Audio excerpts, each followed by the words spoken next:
totally around it yet, but I will tell you this. For the first time last week, I was able to say these words to a customer, one of the biggest oil and gas companies in the world, that the worst is behind us.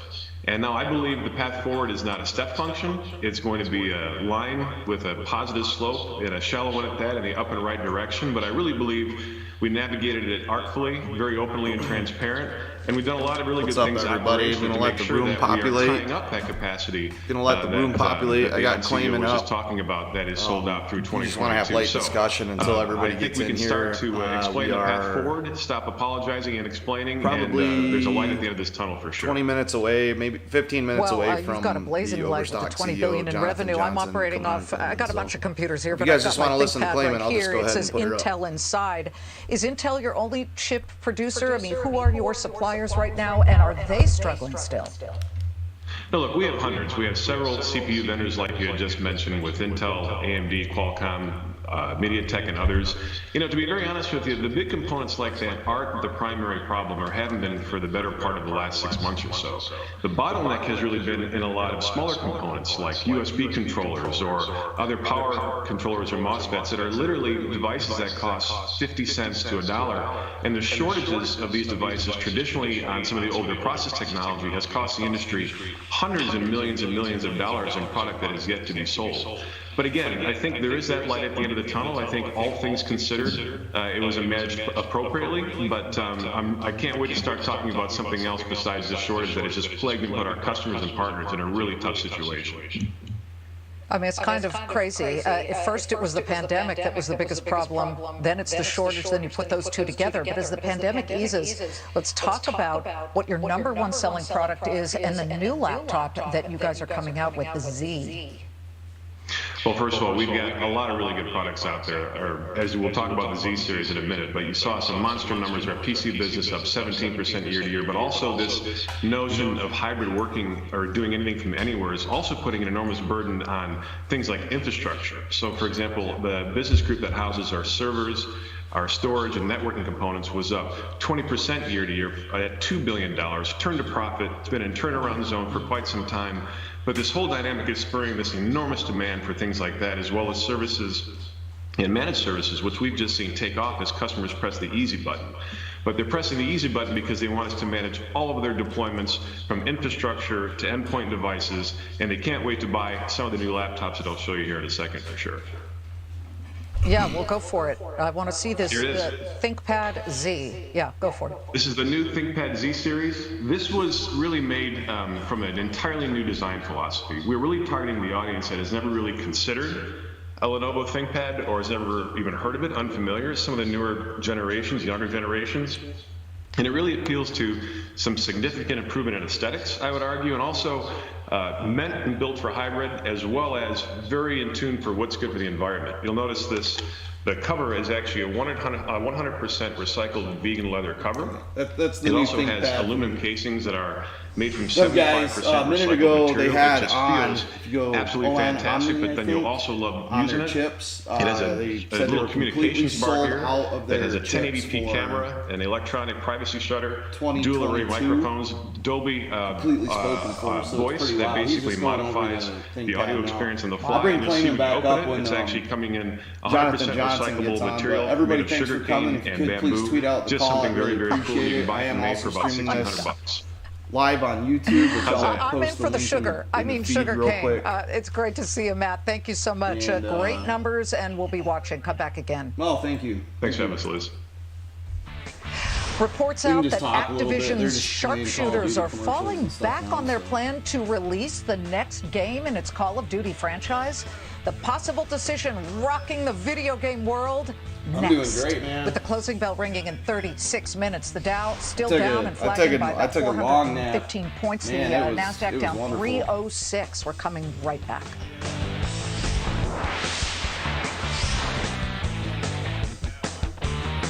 If you wake up thinking about the markets and want to make the right you know what moves I dreamt fast, about? get Decision I dreamt Tech about from Fidelity. Adam Aaron tweeting, I'm You'll going get proactive to alerts for contact market events T0 about before the they happen. BSTX exchange and insights listing on every buy due and to sell high decision. interest from the AMC 8 community. With That's zero what I dreamt commission about. online U.S. stock and ETF trades.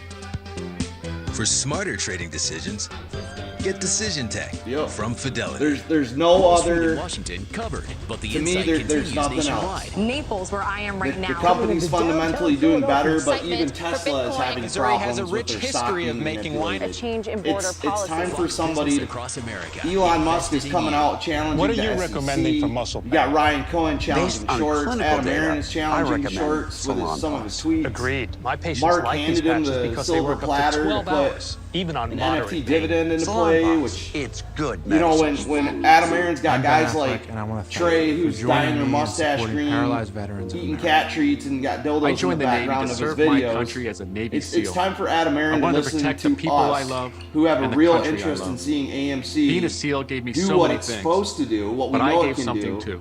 And I just really hope he takes this into account and that While Adam parachuting Aaron with my platoon, contacts my somebody parachute from didn't that open. team on T0 or When I broke my Overstock. neck, it He left just me says, hey, paralyzed. what's the I dealio realized with that this everything I had planned for with this was digital now exchange, gone. with this blockchain exchange? Paralyzed 'Cause Veterans of America I am was sick by and my tired of side seeing from AMC that getting moment beaten on. down.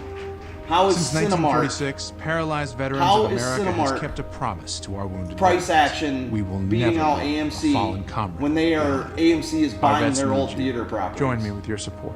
Please call Get or go fucking online real. now to pvahero.org. Your gift of only $19 a month, Yep. just 63 cents a day, will provide the life-saving help our paralyzed heroes need now. With your monthly support, you're honoring the sacrifice our wounded veterans have made to defend our freedom. Show them their sacrifice has not been in vain.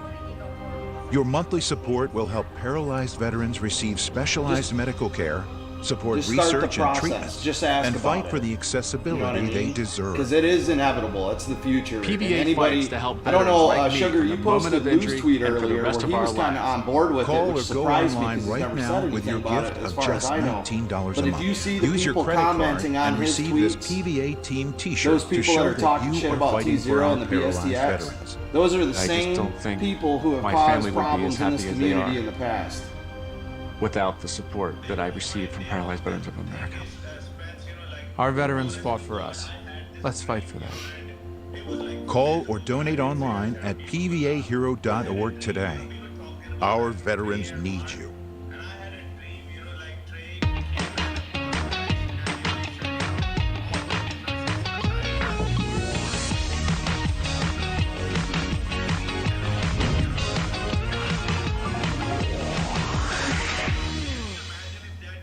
Real estate is more personal than just office buildings and apartment complexes. Nitya Capital helps investors make above-market financial returns while also enhancing the life returns of customers who are living in our quality properties. As someone who grew up in a rundown apartment myself, I know how important it is to maintain clean, safe, and friendly living communities. Well, at Nitya Capital, we want to He build these definitely, communities he with our definitely community owes of some people investors an who are apology, in my redefining real opinion. estate. I'm sorry, but he's You're not ready for the weekend until you actively watch Fox against Weather Mark on and Fox this group Business. for a while. Tune in and Saturday then and Sunday mornings this- for the latest stuff developments he, with the Amy people he Freeze was and hanging Craig around Herrera. with and supporting Precise, like David and personal, Goliath after powerful. what they did to Fox Tara. Weather, In my America's personal weather team. opinion, Every dude has weekend zero on Fox credibility at Business. this point. If he doesn't come out and try to just, hey, Mark, Fox sorry, I had the Business wrong Alert Wall Street impression Wonder of you, King what's Kathy going Wood on, at further least. cutting the cord with But big what's data the point analytics now? from You know what I mean? Palantir I hope he does, Technologies. but According to the asset manager's daily trade records, Wood's ARK Invest sold 11.75 million shares of Palantir yesterday,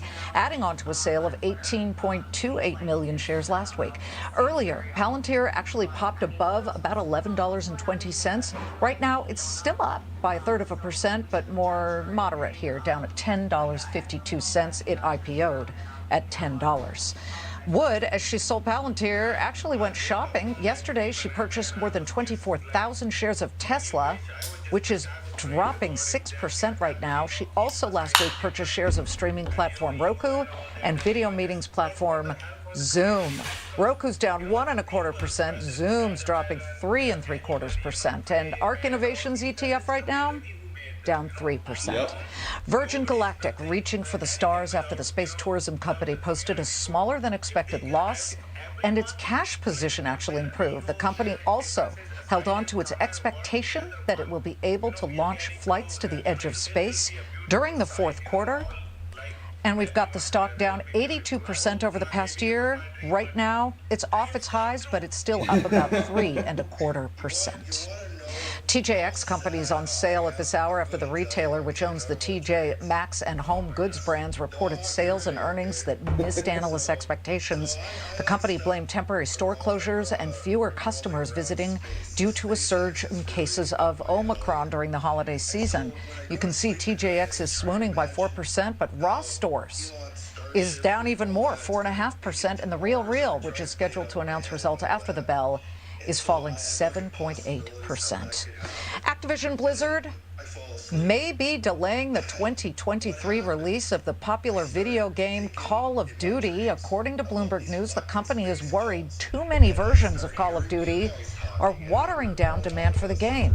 According to NPD Group, which tracks these things, the Vanguard version, while 2021's top-selling game, it failed to meet. Well, talking about space, you guys have seen me talk about Virgin Galactic for a while, and they're ripped to 30%, came back down, and now they're on the news again with some good news. So the space race industry, Paul, is one of the most interesting things to me, this corporate space race. And I really love that they're coming out with Lightyear pretty soon, because it's going to get kids like just re-engaged with space. I would say that the population of the globe who is most interested in that type of topic is kids in school, and then probably people around our 30 to like 60 age group, you know what I mean? So it's pretty interesting that you had a dream about that. Comparison between gas prices last year and now. Closing bell 29 minutes away. The S&P down 60. The Dow is now down 357. Remember, low of the session down 454. If we're down 476 points or more, the Dow goes into correction territory. We're coming right back.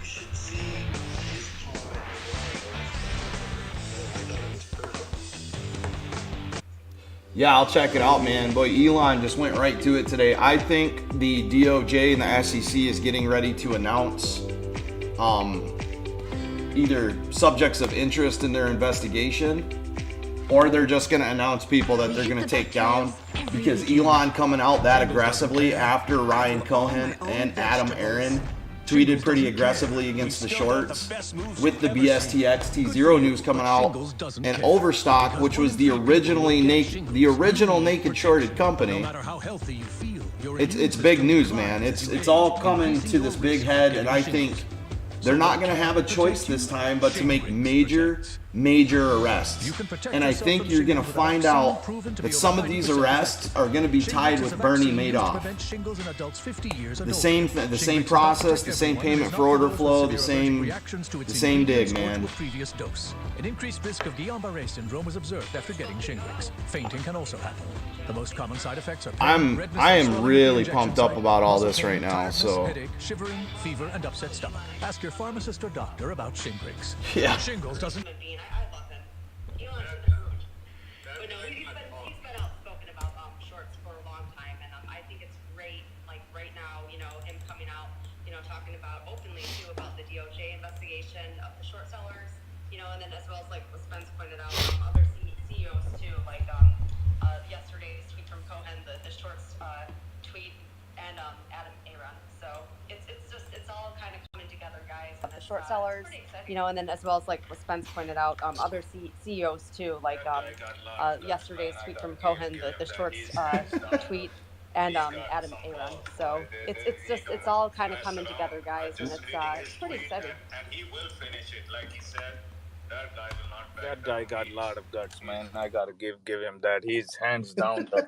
He's got some balls, boy. He don't mess around. I just reading his tweet, and he will finish it, like he said. That guy will not back down. He's something else. I mean, what are they gonna do? Are they gonna say no, Mr. Space? I mean, he's the dude, man. He's going to space. He's selling electric vehicles. When Biden didn't invite him to the White House for the EV summit, I instantly was like, you can just see the agenda of the industry right now, where they're trying to push General Motors and shit, and they need General Motors and Ford. That's why Biden's niece is now on is an executive on the board of GM, is because they need the auto workers unions for votes. They don't need Elon Musk for votes, but he's the one leading the way into the EV industry.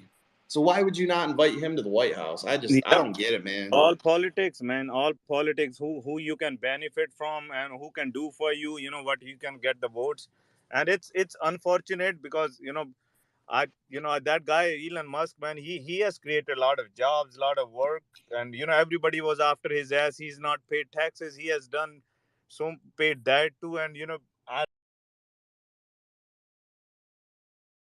don't know, man. Some politicians and news channels, they are these two people. These two people they are destroying this beautiful country. They are just.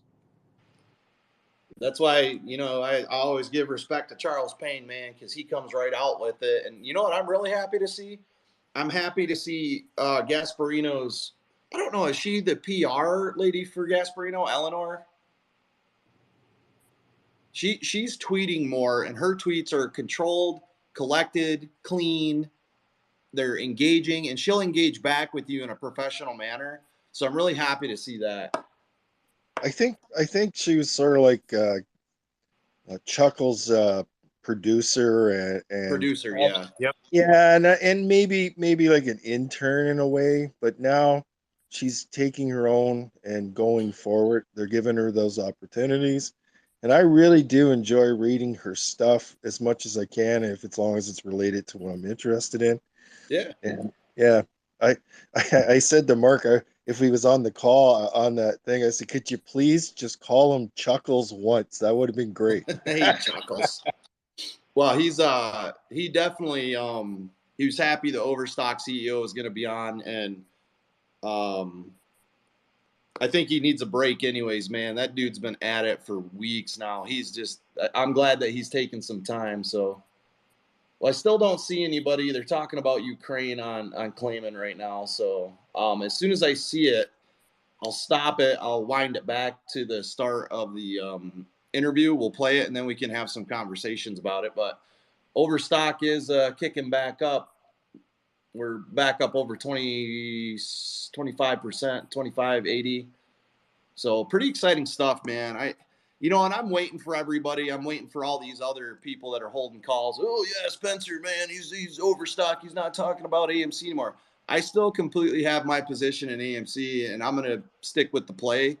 But I'm telling you right now, man, if Adam Aaron doesn't listen to this side of the community and he keeps listening to the cat treat eaters and street performers and there's some good YouTubers like, TMI keeps it pretty clean. Keenan Grace keeps it clean. I love Keenan, man. But he's got to get on board with this side of the community and make some real change to protect the stock. If he doesn't, then it's just going to be the same story over and over and over again, Well, there's Mark right there. How's it going? Hey, Mark. What's happening? I got bumped for Johnson, but I couldn't think of anyone to get bumped in favor of than him. Chopped crow liver, huh? And he suggested to Fox that we both be on the back and forth, but Fox rejected that idea. So I will respectfully listen, and that will be that. I'm assuming it's probably a time constraint thing, having that many people on the show. So, Mark, I don't think Fox can handle that much crow shoving, between both of you guys. So I think it's safe to say one is enough. Sugar, I just want to tell you, after today, I'm down to a half train load of crow. I've gone through 4.5 train loads of crow. And my buddies tell me that the Citadel pods are short overstock, the Millennium pods are short overstock, the Balyasny pods are short overstock. And in a market that's down 400 points or whatever it is, to see this thing doing what it's doing is a breath of fresh air. Oh yeah, So it's your hard work, all your hard work, patience, dedication, it pays off. Like you always say, patience, you know, hard work, and all that disrespect people gave you. Like you say, your favorite saying, like nothing motivates you more than you know that. And I'm glad more and more people are seeing it. What it's all capable of now. If you go to the Weeble comments section of Overstock, you will see the exact same account saying the exact same things about Overstock, like bad things that they were doing to AMC when it was at $50. I shit you not. It's the same accounts, the same statements.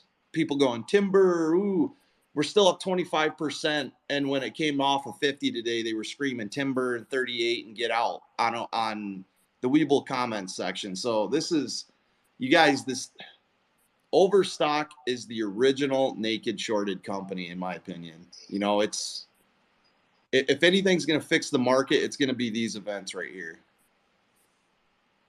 Clarence, what's up, buddy? So to your point, and I was curious, Mark just tweeted something about 10 minutes ago or so, 43 million shares of Overstock outstanding and 34 million shares have traded today, ... Be careful out there, you've been warned. Ooh. I was just curious, is that, Mark, related to potentially synthetic shares or naked shares or something else? Well, it's institutionally held. Insiders don't really own this thing, but it is held by some real guys. And it's an awful lot of trading volume. And everyone better be very, very careful on this thing. That's all I know. Because it seems like DOJ and SEC have just opened investigations into just that type of that type of behavior. That's right.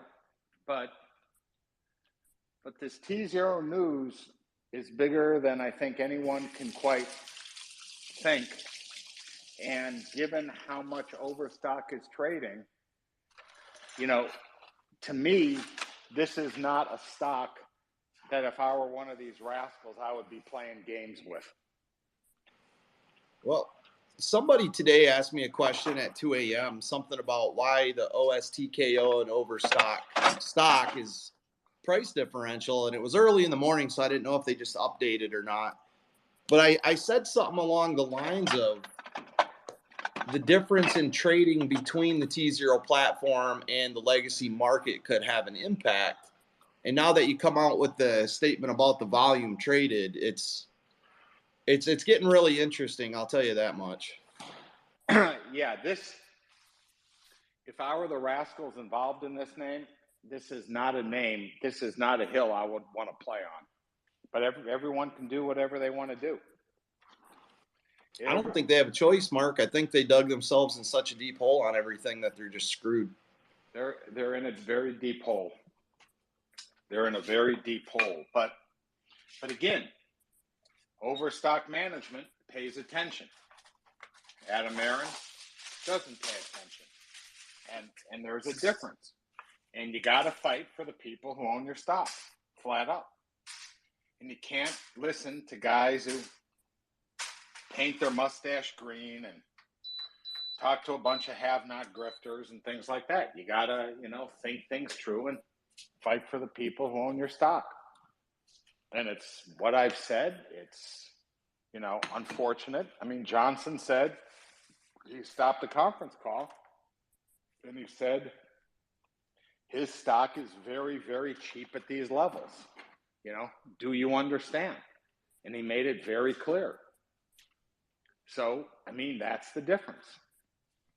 And someone on my Twitter, I don't know who, said if the apes are the apes and the apes like AMC and GME, the people who like T0 should call themselves the Goonies because the new guy, his last name is Goon. So if you like T0, why not go with the Goonies? I think that's a pretty apt thing. So I don't know. It's a good day for me. I'm happy. It's been a big fight, and I appreciate those that support me. And those who don't, you have to deal with the consequences. And there are always consequences. So it is what it is, but all's good. What's up, Swing Buddy? Hey, I had a question for Mark. Is maybe he has better access to data than us yahoos that have to rely on FibTel and other things. But I was Guy taking with a a look frog at, on his head. Yeah.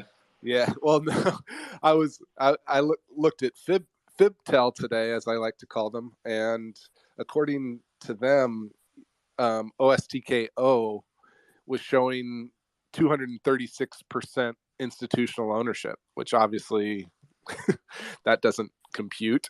So was curious if Mark or Clarence or anybody knows anything better or has a better data source to look at that versus the OSTK.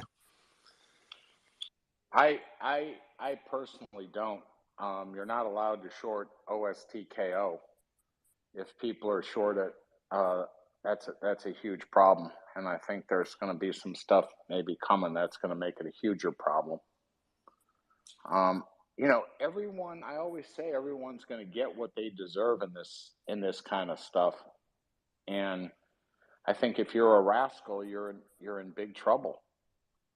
If you're a rascal and you're short Overstock and put the Dow down 450 points, put the stock up 25%, that's a really, really, really bad look.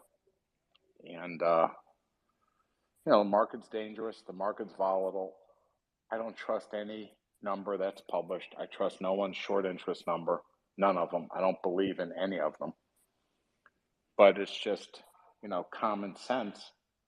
Why would you want to be short a name like this who announced what they announced last night with what's going on at T0? You have the best exchange company on the planet with a guy who's getting paid $5 million a year walking from his job to run T0.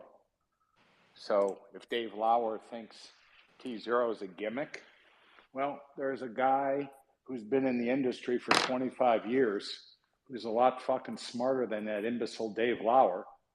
Imbecile is the word. Who is walking from $5 million to run T0. So I think Goon has a pretty good handle on what's a gimmick and what's not. And to try to scare 27, people like but it's Sugar down 25% year to date. Let's flip it over to crypto stocks, and it's been a tough row for them to hold lately. Miners, Riot Blockchain, and Marathon Digital at the moment are down. You've got Riot. Here we go. I got it coming up right now, you Marathon guys. getting clipped by 6. Well, I'm gonna mute everybody here. Tough row for them to hold lately. Miners, Riot Blockchain, and Marathon Digital at the moment are down. You've got Riot. Here we go. I got it coming up right now, you guys. Getting clipped by 6. Just let it catch up for a second. I'm gonna mute everybody here. Tough row 6 2/3 coin. Miners, Riot Blockchain, and Marathon Digital at the moment are down. You've got Here we go. I got it coming up right now, you guys. Getting clipped. Base down 2 1/4 at $172.92 a share, ahead of, by the way, its earnings report tomorrow. Shares of Overstock, well, they're moving in the opposite direction. They are soaring at this hour, on pace for their largest percentage increase in more than a year after the online retailer reported strong fourth-quarter earnings and a new substantial investment in its alternative trading platform, T0. As shares of Overstock jumped 23%, Fox Business was the first to report that the Intercontinental Exchange, parent company of the New York Stock Exchange and more than a dozen other exchanges, was taking a minority stake in T0 and placing its own chief strategy officer, David Goon, as the new T0 CEO. Joining us now with more details is Overstock CEO Jonathan Johnson and our own Charlie Gasparino, who was first to break the story. Jonathan, this is major to have the ICE, Intercontinental Exchange, now take a position in T0 in which you already have an 80% stake. Tell me what this means to the future of T0. Well, I think this is huge news for T0, and I think it's huge news for the way stocks trade and settle and are cleared in the 21st century. we have always thought that blockchain technology would be a great place for the capital markets. That's why we invested in T0 and its trading system.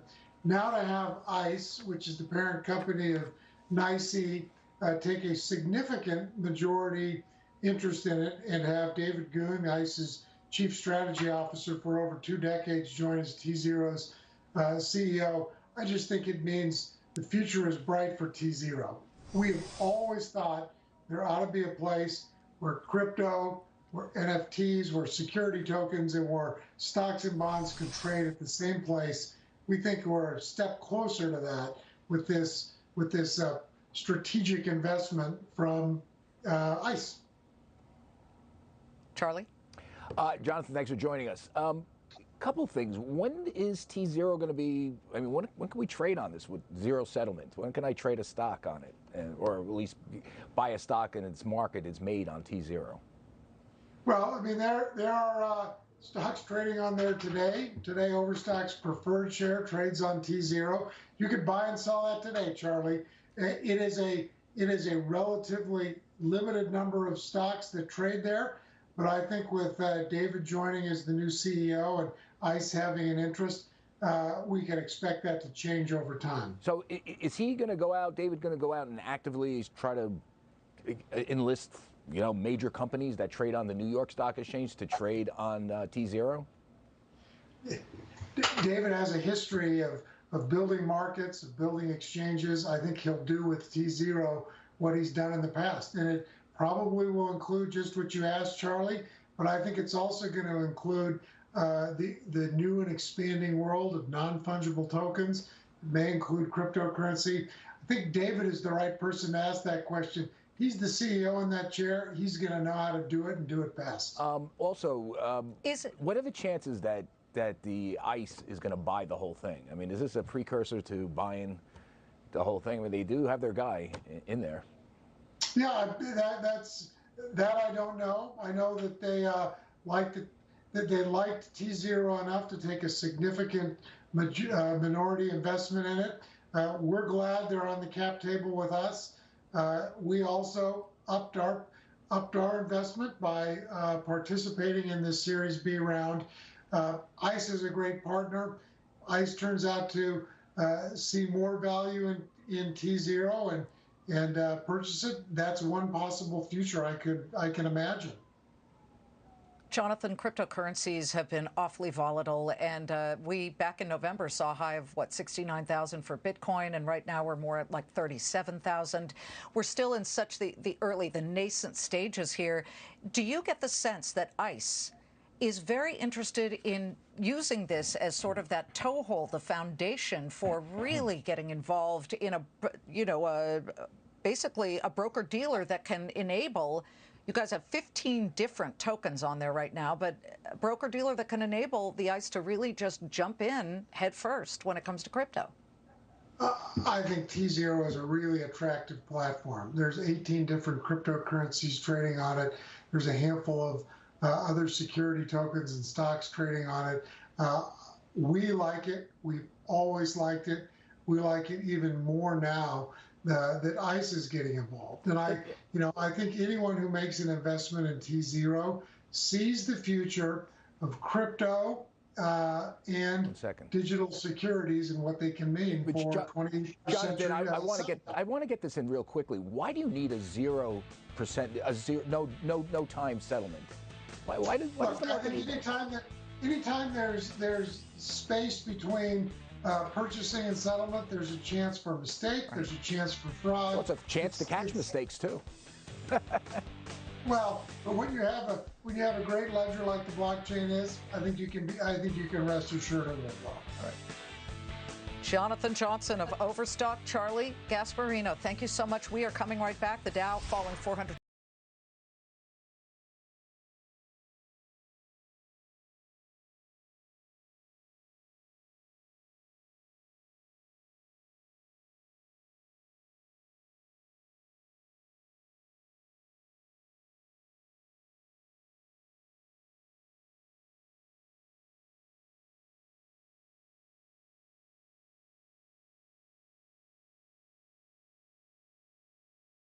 him speaking publicly. He's a really well put together person, very well rounded and everything. So I think he had a good response to that little last jab that Gasparino tried to put in, because Gaspar doesn't know what he's talking about. Well, and I'm speaking publicly. He's a really well put together. Sorry about that, guys. Yeah, I think it was maybe a little jab, but it was a good question. I think it was more of a jab at short sellers. Because now with this, everything that we've been fighting for, and this is what I want to talk to the AMC folks about, man. Like I said, I'm still in AMC. I'm still on the play. I still love the company. But this is going to be the system that catches these naked short sellers, the payment for order flow, the bad settlement times. Yep. This is it, you guys. This is the market fairness we've been fighting for.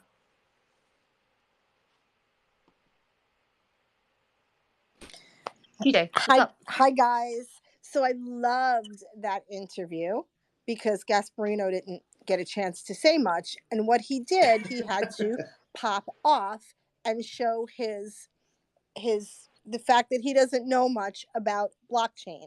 First of all, second of all, and I hate to be petty like this, but when it comes to Gasparino, I will. Who broke this story? Please, someone tell me.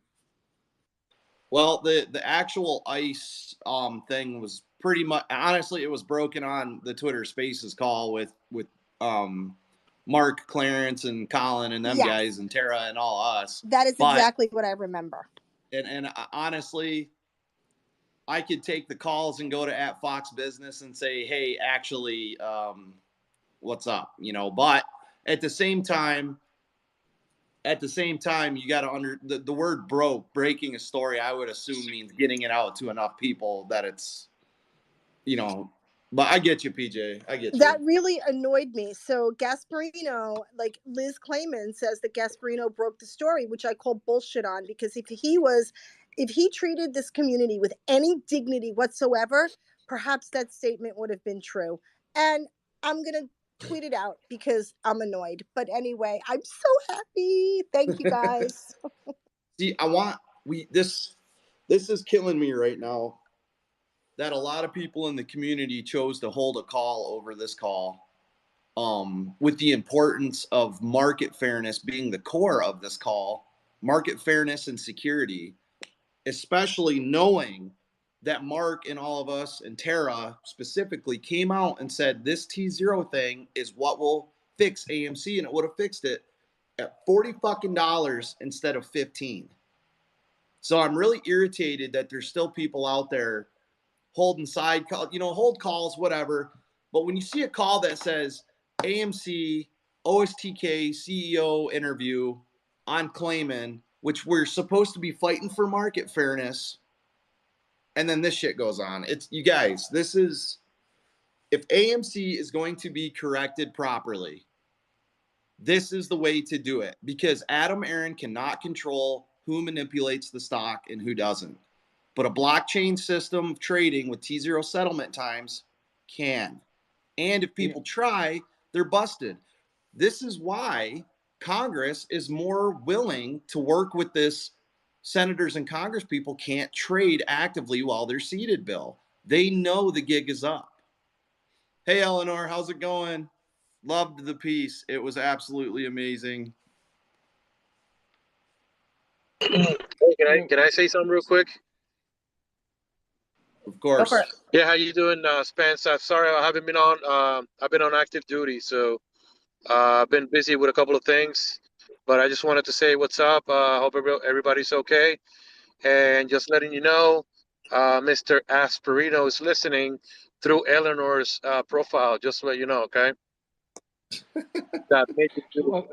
Just pivoting, just Spence, a positive note related to what Johnson just said, which let's get back on track in a big way. He actually answered Gasparino saying, yes. Yeah, and stocks on New York Stock Exchange will be traded on one of the T0 platforms, in addition to which other things will be. But hold on a second. He said, yes, New York Stock Exchange listed large cap, securities we'll trade on this. That's if you guys, and in all fairness, if you guys could have seen Gasparino's body language and facial expressions, I'm just gonna say he wasn't necessarily taking jabs at the CEO. He was doing it more in a manner of asking questions of a person who really didn't know. You know what I mean?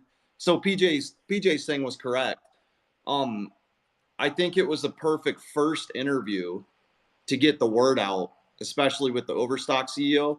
But I really hope that Fox gets Jonathan Johnson on there, or not Jonathan Johnson, Mr. Goon on there to really talk about the T0 platform too. That would be fantastic. And especially really hope to see Mark back on there too. This is, you guys, when Gasparino asked, are big companies getting a list on this thing? I'm more excited to see which company decides to list first, because it's going to open the floodgates to the rest of the market, especially with Gensler constantly talking about blockchain, his MIT experience with blockchain,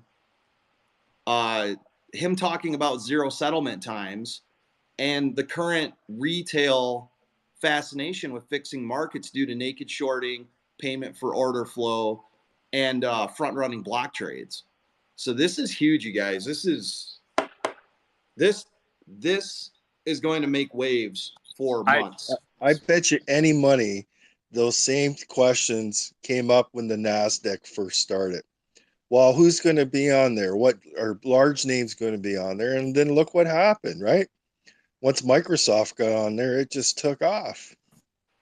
Yep. This is. I think it's new, and people, sometimes it's hard for people to embrace change, even though it's right and good change for all of us, right? We just have to, kind of be patient with it, but also, try and educate others on what's going on the best that we can. And, I think everything will fall into place. I really do. Let's educate Elon Musk. Let's get him on board. Yeah, but no, guys, this is the right direction, with blockchain. This is what we're fighting for. We're here to fight for fair markets. Most of us, we own shares of AMC or GME, but we are here fighting market corruption, okay? Same day settlement. We're for that. No PFOF, no naked shorting, no dark pools. These are the things that we talk about all the time on Twitter, okay? And by moving to blockchain, that kind of like settles all of that, huh? Let's fucking go, guys. Jen, I didn't know how to post it up top, but I posted something on my page. I don't know if you guys can see it. I don't know if you guys might want to put it or not, but somebody was after going back and forth telling me about what I know, what I don't know, and he called it a gimmick. That's when Mark was really pissed, and I put the guy with the blue tick. So I don't know if you guys want to put it up there, but I took the screenshot of that when he was going back and forth, and all I asked him was like, is there a harm in it? And he said there is no harm, and then he said there is no benefit either. And I asked him, I said, why there is no benefit? How would you know if you would not try it? So I posted it on my page. I could not tag you and Spence, but I don't know if you guys want to put it up top there. But people, those who were calling it gimmick and all that, trying to put other people down like me, I'm nobody, I don't have, but I'm not here for followers or likes or, promoting my own terminal, but to put somebody down and, make look like, we don't know nothing, Sounds like you're talking about Dave Lauer. The guy with the blue tick. I think Dave Lauer. Let me find that tweet for you, Shug. I'll see if I can get it up top. I remember reading that conversation.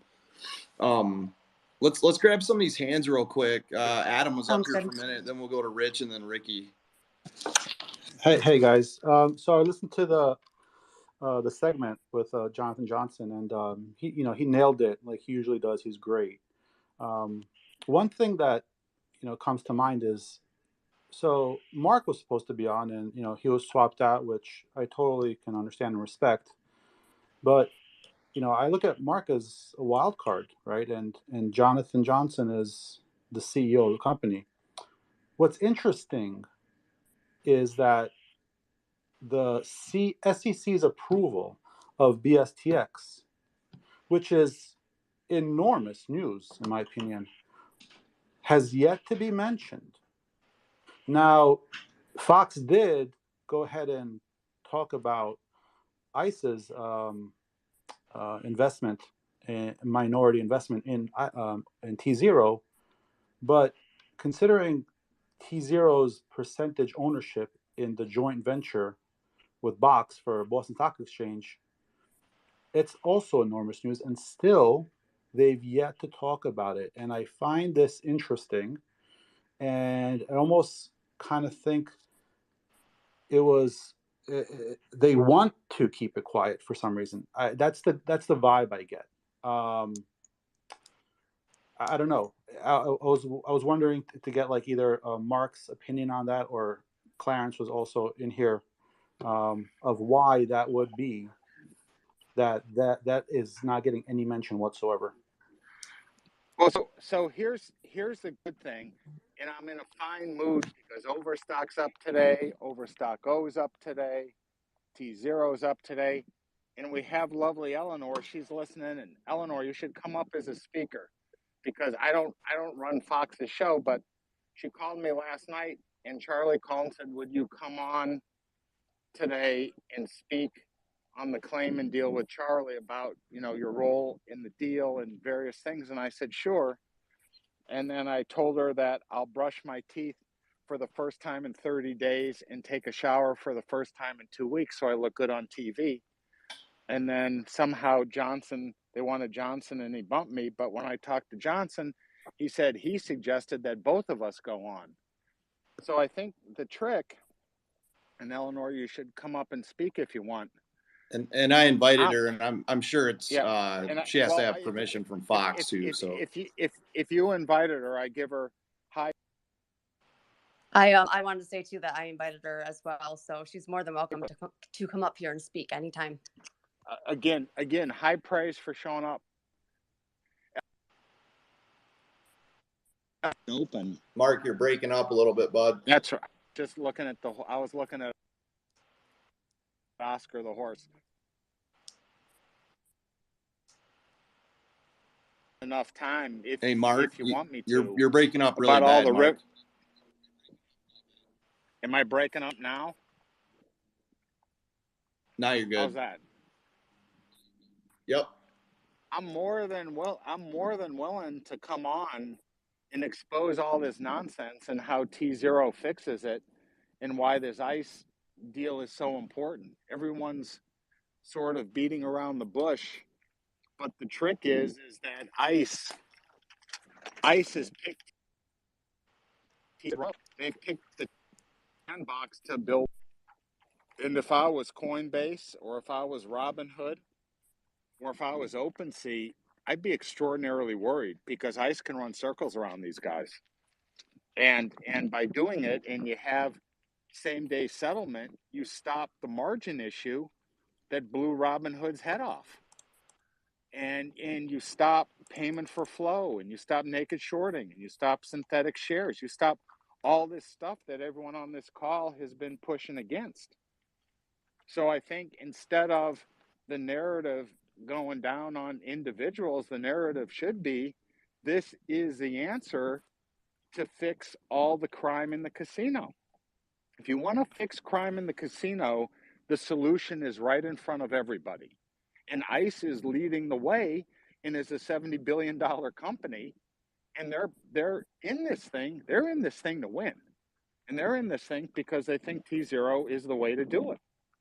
And if it happens, and if they're the way to do it, and if they execute, and that's a lot of ifs, generationally changing.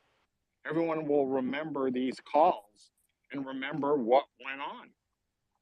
And it's a huge story for the mainstream media that they're just missing, because the people who pay the bills and advertise and have guests on and all this stuff are the people whose businesses are going to get gored. So I don't know. I'm just throwing it out there. I have no problem running into a wall. I'm sort of used to it by now. And if I can do something to help, or you guys want to get on the call, let's roll. Mark, do you think that there's any kind of like competition, or maybe shed some light on what's the dynamic between BSTX and now ICE in the picture, and where do they fit well together? Where is there a conflict? How does this picture look in your mind? Well, I think BSTX has a role to play.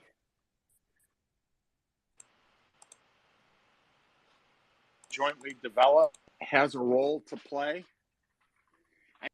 I mean, if you're a big time, this is me speculating. If you're a big time guy and you work for either a traditional exchange or firm, brokerage firm, you see this news and you understand where this is going. Don't you want to go work for T0 tomorrow? Don't you want to leave NASDAQ and go work for T0? And T0, which has 8 type players on it, and against Georgia State, it's just a podunk school. All of a sudden, the Georgia State players are Ohio State players or Alabama players, or you have the best of the best. And if the best of the best on Wall Street end up 100%. Wait a minute, if the best of the best on Wall Street, the legitimate actors, decide to go work for T0 because they know which way this wave is going, and ICE and ICE-T signs a deal with anybody, or the next deal that's signed, right? The next deal that's signed, then the game is over before the game begins. And my appeal to Eleanor and my appeal to Charlie is quit picking on the individual folks or what you have to say, because you guys have all been screwed by the system. Why don't you just focus on what the fix can be to help everyone out to get fair markets, so the buy button's not turned off? I mean, if T0 was around and 2 years ago, the Robinhood fiasco would have never happened. Never happened, ever. And no one would be payment for flow, synthetic shares, and all the song and dance. So, if you want to listen, Eleanor, fine. If you want to speak, fine. It's not my call. I've just been running around in the gutter today since you canceled me off the show. And I didn't brush my teeth, and I didn't wash my hair, and I didn't take a shower. Would have been the first time all month. I thought they replaced you, not canceled you. Well, they replaced me. I view it as canceled. I'm looking since the shorts and overstock are buried today. Hey, Mark, no one can cancel you. You're way too big to be canceled. Chop crow liver, Mark. But the trick is, guys, I only have, I don't know if you heard it, Tara, I only have half a train load of crow left. I've gone through 5.5 in the past day. So I need some extra motivation. But in all seriousness, I think this can be. And Eleanor, you guys should lead with the story. You should run with the story.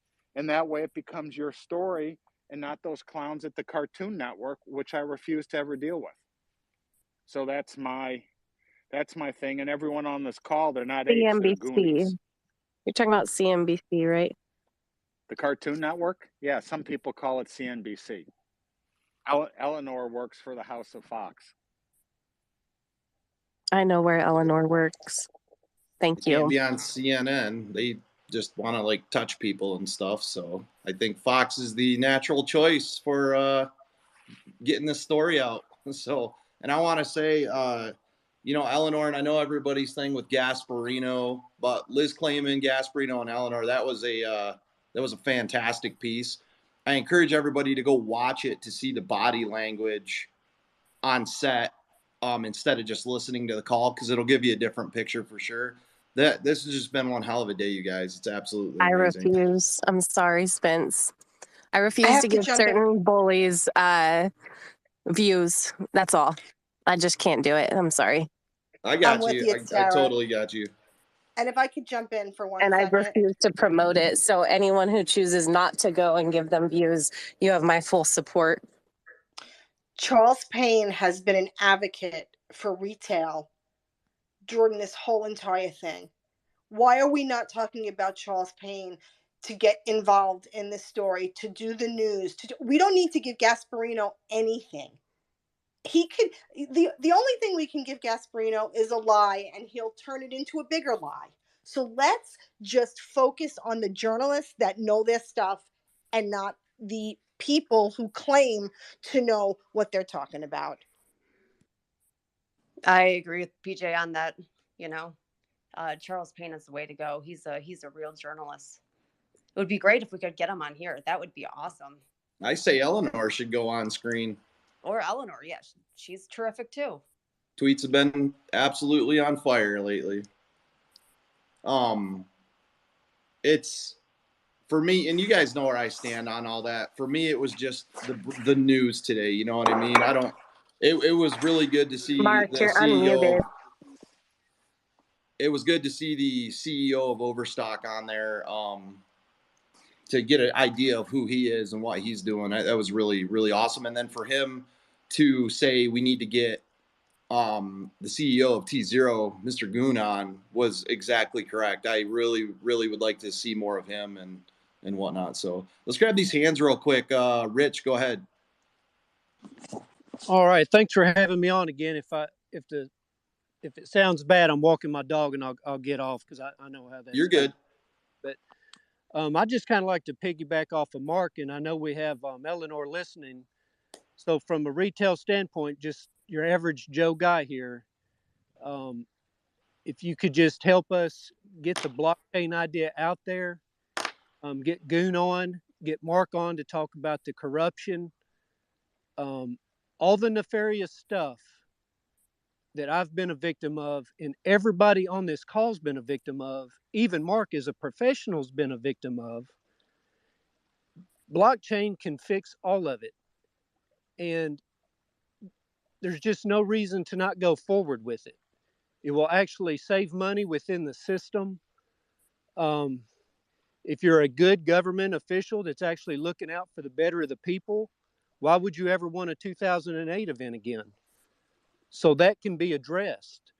And I know Mark went over all this just a minute ago, so this isn't new concepts, but I just want to reiterate, like from a retail person, just an every average day guy that would just like a fair and equal chance to be able to trade stocks and have a chance of doing something with myself. And not only that, but the system that I've been trading on that's so nefarious in many, many ways for like 20 years now, my kids that are just now getting at the age where they're asking me questions, they don't ever have to fool with this bull crap. They don't have to do it. I mean, they can just have a fair and equal market, and blockchain is the way to do it. And the guy that can explain that to the best to everyone is on this call. And he is the one guy that is somebody at Wall Street that has stood up for us the entire time. And we appreciate him. And he's such a good voice, and he knows so much, and he's very knowledgeable. He's knowledgeable with as far as what goes on from education, but also just firsthand experience. And that's kind of all I have to say. If you would help us out, help us get the message out. We have an advocate here that is. So, Rich. Yeah. Rich. Gasparino likes T0. He likes the idea. He isn't against it. I don't know if that's something that. Oh yeah, no, I know he likes the idea of T0. He may not like the problem is Gasparino has destroyed people and lost so much credibility and destroyed his own seal or stamp of approval.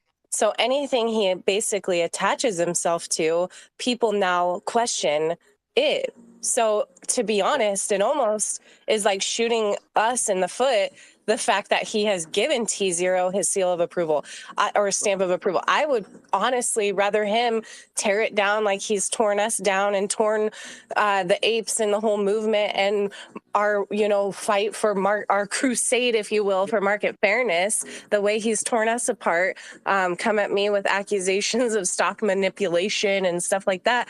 I would prefer him be against T0 and against this, and then I would be even that much more for it. It honestly raises so many more red flags for people, unfortunately, just because he's been so vocal against the regular everyday retail investors. It's so unfortunate. And I know Mark wants him to have the opportunity to sort of like turn it around, but he just seems to keep doubling down. I mean, I see more and more tweets from him where he's just going after individuals. He's getting people suspended on Twitter for the littlest, dumbest stuff. I mean, I even was shadow banned for a while there. I think the shadow ban's officially lifted finally, but I don't know if that was due to him, but I know that he has the ability to have that happen to people, and then their voices become suppressed. So what I'm getting at is he never was against T0 or blockchain, the blockchain technology. And if anything, the reason him and Eleanor, which I know that's Gasparino listening, so hi, Charlie. But the reason that they're on to this is because of their involvement with blockchain in the past. And CV Payne, Charles Payne, he's more on the stock market side of it. So that would be my guess as to why, he's not picking up the story and running with it, and they are, or Charles and Liz Claman are. Anyway, I just want to let you know that he was on board with T0 and the whole idea that Mark came up with initially, but that actually hurt us more than helped us, to be honest. Tara, let me remind you of something. He was on board with T0 after Mark dealt him his correction, first and foremost. And secondly, look, I think that when millions of people, when hundreds of thousands of people advocate for a free and fair market since 2010, okay, and earlier, since 2008, and we get shit on the way he has shit on this community, I would like to see this man lose his job. He began, and I loved his work. He began calling all of us basement dwellers, morons, idiots, your mama this, your mama that. This is not the way a man comports himself in public and to people fighting and advocating. If there has been market manipulation for millions of years, okay? So let's just focus on from 2008 until now. We're still fighting the very same fight. And there's Gasparino shitting on everybody. I'm sorry, I don't like it. And maybe he's good with T0 because Mark had to have a talking to with Gasparino, and maybe he will come to and come around, but it will be nothing but a lie because that man cannot tell a full story. Yeah, I mean, it's unfortunate, but it's the truth. And I hear the passion when you're speaking about it, PJ, and it rattles me too, because the thing is these are not only my friends, these are people that I've worked shoulder to shoulder with. I mean, there are amazing, wonderful people involved in this who are standing up and saying, this is not right. Charles Payne, for God's sake. I mean, you work with the man. He works for Fox Business along with Gasparino. I mean, you don't have to agree on everything, but there's something there if you have that many people advocating for what the quote unquote apes are doing. I don't know. It's super frustrating, and I hear it in your voice. And I just wanted to really quick, I don't mean to cut in line here of hands, but I wanted to ask you guys if you happen to see Elon Musk's tweets toward short sellers today. Yes. And the SEC. Yes, it was awesome. Did you guys read them on the call here? He's gonna we finish did it. talk about it a little bit. Yeah. You guys did you guys read what he had said to CNBC, I guess? Or did anyone happen to see that? Let me pull it up and I'll read it. Oh, and while you're doing that, I just want to tell you guys. I have it right here. Go ahead, Sarah. I posted something up top. I had found, and maybe I'm late to the party, on C-SPAN, I know, don't roll your eyes. It's very difficult. I can't stand C-SPAN. But on C-SPAN, the Flash Boys book, done in verbal, just discussing it with the guy who wrote it, Michael Lewis. The first 15 minutes, I highly suggest, if you haven't seen it, to watch it. And this is why I got fired up this is why I'm fired up today, right? Every now and then when I'm reminded that we've been fighting, or I have been fighting this fight for at least 15 years, it drives me insane. I'm so done, and I know that this time is going to be different. And should Gasparino swoop down to grab the glory from other well-deserving journalists, I will do whatever it takes to make sure that doesn't happen. Hey, I want to make one thing in case I was misunderstood. I'm not pushing for him to get the story, but I'm pushing for Fox to get the story in general. And maybe that's not Eleanor down there. I didn't know that. I'm kind of It's coming. Gasparino, and he won't come up here because he's a big baby. I was a little late. I'm late to the show in that regard, but I'm just talking about in general, getting it on Fox TV, the whole story. It just needs to get out there. I think they're the only source left that is going to have any chance of credibility at any time now, because all the other MSMs, they are so wrapped up in garbage right now that I think Fox is it at this point. And I want to just say one other thing, and then I'm going to stop. I have contacted the New York Post and I've contacted Fox Business repeatedly since April to no regard whatsoever about what is happening in this community, what this is about, that I had to reach out through a friend of a friend to Michael Goodwin, who then put my email on the desk of the editor at the New York Post. And guess what? He didn't give a shit either. This is us. We need to find trusting. This is so big, you guys. Moving Charles forward, Payne. He's the only one. Yes, we need to find people that we trust to give this information to, because we're not going to. Okay, how can I say this? We are going to be breaking a lot more news in the very near future, and it's all going to come from us. They could have had an amazing story a year ago, and Gasparino chose to make fun of everyone. Okay, now I promise I won't say another word. I'm sorry. You know what, PJ? You feel better? Can I sort of chime in a little bit? Yeah, go ahead. I was going to say real quick, fuck the MSM. We're the new MSM. So I have a thing that if you're my friend and I trust you and you double cross me, you're finished. And I'll never have anything to do with you again. And then you become my enemy. That's if you're my friend. If you're my enemy and you come to the table and say, let's settle this, I've made mistakes.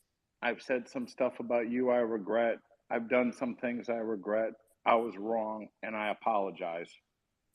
I can then become that person's friend and vice versa.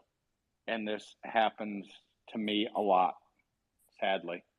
And it happened to me with Byrne. Byrne and I were arch enemies, and he apologized to me over a lot of stuff. I apologized to him, and then we became pals, and everything's been history since. And it's been a huge plus in my life that we became pals, both financially and mentally.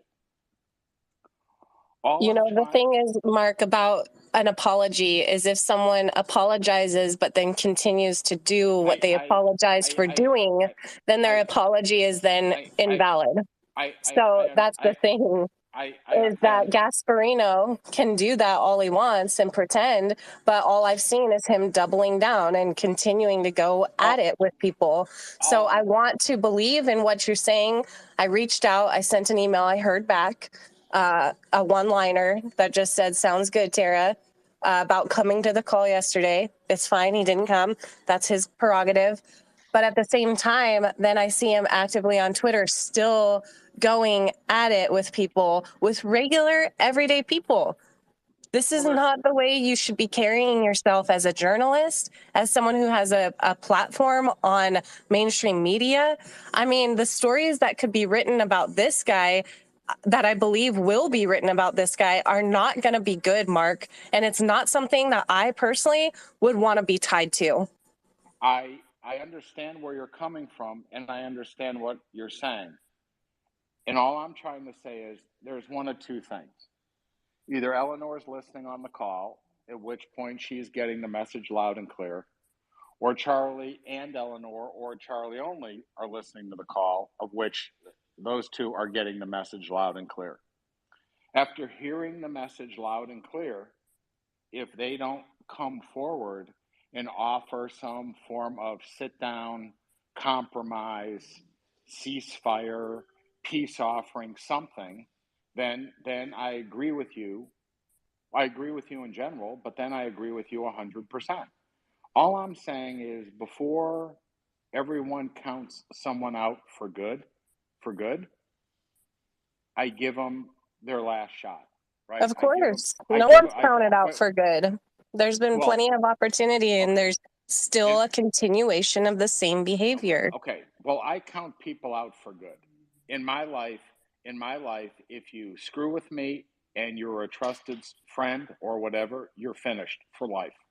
And all I'm trying to say is, I think everyone on this call has made it clear, and either Eleanor and Charlie, or just Charlie are listening. And I would say it's fair warning. I'd say it's fair warning that hopefully they try to hear this and settle things and make things right, because there's a huge story here. They potentially have a huge audience. There's nothing wrong with saying I fucked up. There's nothing wrong with saying they made a mistake. There's nothing wrong with any of it. And I'll tell you a true story. And this happened. So back when we were suing Overstock back in the day, and Overstock was suing us, and I listened to every person's deposition. And Overstock's general counsel at the time was Jonathan Johnson, who's now the CEO. And this is like 2000 and what, Max? 2008, says Max, who's listening in, who has a memory. And at every deposition, Johnson came up to me and he said, "How's my pal Max doing?" And I said, "Max is great." And he says, "What's he think about the Raiders?" And he just always treated me straight up. Even though he was suing me, he always treated me straight up, always. And although I couldn't stand those guys and couldn't stand they were suing me and coming after me, Johnson was always straight up. Fast forward to when Patrick was relieved of his duties and Johnson became the CEO. He called me and said, "I appreciate all your support. I'll do whatever I can to make this thing right. We'll grow it. We'll do whatever." And he's done an outstanding job. And I said, "Jonathan, from back when, you always treated me straight up. You were never hostile. You were never mean. You always thought of, cared about Max, and I have never forgotten. And Johnson and I are great." So you can be on the moral of the story. You can be on the other side of the issue, other side of the ball, argue with someone, but you still, if you can treat somebody civilly, it goes a long way. Where is Mark, that happening, I love Mark? you, but I Where have is to that disagree happening? with you. I I'm love you, but sorry. I have to disagree with you, Tara, Mark, because this is wait a minute. This is what I'm trying to say. If Charlie or Charlie through Eleanor, or Eleanor, somehow there can be peace made, lasting peace made, where the personal attacks cease and business issues get discussed and the issues at hand get discussed, that to me would be a positive. Mark, you're talking about a guy that printed or that tweeted whatever he did that AMC was going private. I don't trust this guy. PJ, understand, and I understand you're pissed off, okay? You want me to get into the issues in my life where I'm fucking pissed off, where I've been done wrong, where people don't give a it's not right. about you, Mark. No, I get that, right? But everyone here is an adult. And all I was trying to say through this whole thing is, if there's nothing that can possibly be salvaged, I get it, okay, then there's nothing to try to move the needle on. If Charlie and Eleanor want to try to salvage something and get things right and make things right, to me, this is getting down to the final opportunity of doing it. That's all I'm trying to say. I would rather that gang be on the side of right than the side of wrong. And I've tried to make it right. I've tried hard. You know, okay? Wait a minute. Tara's tried hard. Tara sent an email. Okay. Everyone is trying hard. If it can't be fixed, PJ, go at them full tilt. Right? I mean, it's like asking us to, it's like asking me, let's just say me, because maybe there are people that want to forgive Gasparino, but it's asking me to forgive my abuser because I feel as if I have been abused, emotionally abused by this man for over a year. And I've watched people that advocate really hard and that work really hard get shit on by him. So, and maybe I'm Sicilian and I'm a hothead, but I also, I'm done with somebody, I'm done. Once I can't trust somebody, they're done. And that is Gasparino to me and this community. I mean, if you guys want to go trust him, go ahead. I am going to reach out to other journalists that I don't know, but that I will be introduced to in 2 weeks for this story. And it's not Gasparino or anybody from Fox. Can I add? I'd like to just say, outside of Chuckles, okay? And if it's Eleanor on here, that's great. What a golden opportunity to have people from retail, perhaps people from this community, on the show talking about themselves, talking about this movement, talking about fair market, and bringing forth the retail end of it. We're never talked about. And who better to talk about it than Joe Sixpack and Jody Sixpack and me or anyone? Come forward and just say what you need to say about how the markets are. And if you're old enough, or regardless if your parents were involved in 2008 and how it was devastating and what we're trying to do, it's a golden opportunity for the news agencies to actually report people and how it's affected. Well, here's the deal. The people that are not going to report on the current market corruption are going to get left in the dust. And here's my pitch on all this. I want to see Adam Aaron back on Fox talking about his tweet for Mark's STO idea months ago when we were sitting at $45 and now we're down to 15 again. My biggest thing right now is now there's no doubt it's a no-brainer that T0, BSTX, all this is completely legal. It's going to fix the naked shorting. It's going to fix the payment for order flow and the failures to delivers. So why I think everybody should be tagging Adam Aaron today saying, what is your statement on this now? Can we do this? Please look into this. Stop taking advice from guys with green mustaches and dicks in the background. You know what I'm saying? This is the only thing I care about right now is fixing this market, which we're doing, and a big part to Mark, which is great. This exchange is going to fix the market, and getting AMC on board with protecting its shareholders for once, because even though the company is doing better, the shareholders are not. We've done enough. We saved the company. It's our due. Adam Aaron needs to get on board with this and make a comment or at least address what is happening. Yeah, it would be nice if if Liz Claman would get Adam Aaron on her show. That would be just to comment. I mean, they had him on before this all went through and before this was a done deal where he commented on a dividend potentially happening. It would be nice to have him back on the show and hear what his comments are as far as this now actually being legal rather than likely illegal.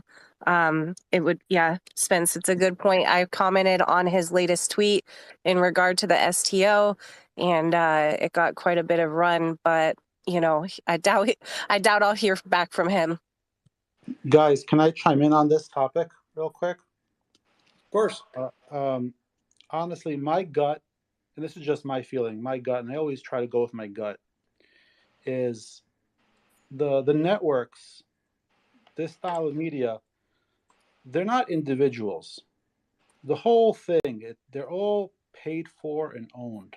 There's a script, there's an agenda, and most importantly, there's a timeline that needs to be followed. So, we all want this change to happen yesterday. We want it now.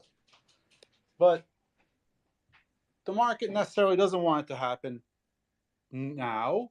They need to prepare for it. They need to position for it. And so they will slow play it. And if they're going to use the media for it, they'll use the media. Whatever tools they have, they will use it. And it's until language 3.0, blockchain, the real decentralized technology, gets utilized in media where narratives can't be controlled, we're going to have to deal with that almost. We're not saying don't push. We need to keep pushing because we want it sooner. They want it slower. And that's part of the fight to get things done. That's just, there's two sides of it.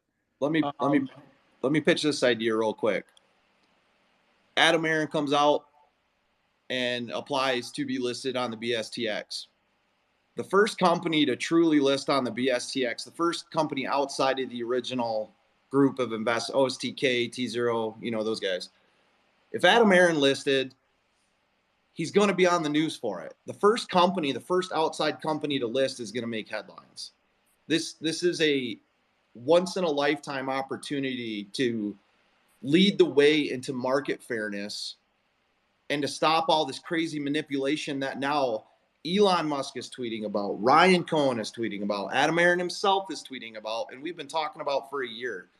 So if I could say why don't they just sign up then? If BSTX is the save all, be all thing, why aren't they lining up in droves to sign up when they know that this kind of nefarious activity is happening as far as synthetics, shares, naked shorting, and all of this? We don't know you've got Elon Musk coming out swinging. I thought it was in regard to doing an STO through T0. So now we want Adam Aaron to be the first company to, jump on board of BSTX and start trading AMC through BSTX. Absolutely. This is it. This is if it Spence, my only argument is if it's as wonderful as everyone says it is, then there would be companies lining up and CEOs lining up in droves to do it. How do we know they're not, though? That's my point. They're not. I guess you just said it yourself. You said it would be headlined everywhere, and it's not. I think the simple thing is, rule of thumb is that BSTX just got approval last Friday. Yes. I don't even know what day it is today. And how many companies are going through it for trading their stocks currently? Time out 1 second. And they said that it's going to start late Q2, Q3, which is kind of June-ish to September-ish. And they said what's going to start, Mark? They're going to start the exchange in late Q2, early Q3, but it first has to be tested. So realistically, it's not going to be up and running till Q4. Now, T0, time out, please. T0 just announced their CEO yesterday. He doesn't start till March. Let's just say he starts in 10 days. You have to let adults start the thing, test the thing, and once it's tested, you can say it's open to business. I wouldn't want to give a phase 1 drug to children unless it's tested. So this thing's going to have to be tested, which is the right thing to do. It's going to have to be opened. It's going to have to be staffed. And once it's tested and open for business, I'm sure then they'll take signups, or they'll take signups now. That's where I'm coming from, Mark, it's not something that can be done right now. So going after CEO Adam and saying, we got to do this right now, it's not even something that's happening yet. But am I wrong in thinking that the STO idea that would be a 1-to-1 share offering can be done? The STO can definitely be done. BSTX cannot be done right now. The STO can be done right now. The BSTX cannot be done because it's just not running yet. It will be running, but it's not running yet. Okay. Now, Well, I'm sorry for coming off combative, Spence, but I think that's where there's a little bit of a miscommunication happening, is because there's like this want to push CEO Adam to try this BSCX thing, but it's not even a thing yet. It's a thing, but it's not actually actively working yet. Yes, So I know they can't list right now, but I'm trying to get it on his radar to make a statement because Right. I think that's right. I'm getting on his radar, Spence. Yes. Because they still need to, like what Mark said, they still have to test things, and when it's ready to go, then he said even yesterday that he thinks BSTX will then start inviting companies to list or co-list or things like that. And I get what you were saying, Tara. I totally get you. And I get what everyone's saying, and everyone's right. But I think the one thing that's important is the first thing he didn't need to do was shoot down the idea the way he did. It was completely unnecessary. It created a whole lot of problems. All he had to do or say was nothing. If he said nothing, it would have been a whole lot easier to then move with it now. He didn't need to say anything. He put it in my face. He did it for whatever reason, and it was completely and utterly uncalled for. And it wasn't just in your face, it was in my face because I was the one who had you on. So of course. I'm notorious for inviting people into the community as the gatekeeper. No, but really, Mark, the thing is, and Spence, I love BSTX. I'm excited about it. It can't get here soon enough, but it's not usable yet. And so until it is, waving it around at CEO Adam, I just feel like is ineffective because it's not an actual up and running thing. I mean, if he's not aware of it, that's just bizarre. I don't know how anybody could be a CEO of a company and not be aware of BSTX and its existence. That's a bet I'm not willing to make. So you think he's unaware, Mark? I don't know. I just don't know. Okay, but he's fully aware of the STO idea. He's clearly aware of the STO idea. He's clearly aware of that. He's made that very clear. And what's the proper way to say it? Highly confident the New York Stock Exchange is well aware of the STO idea. I think STO is on version 4.0 right now. And I think it's outstanding, and I think it's going to happen, and it's going to happen big.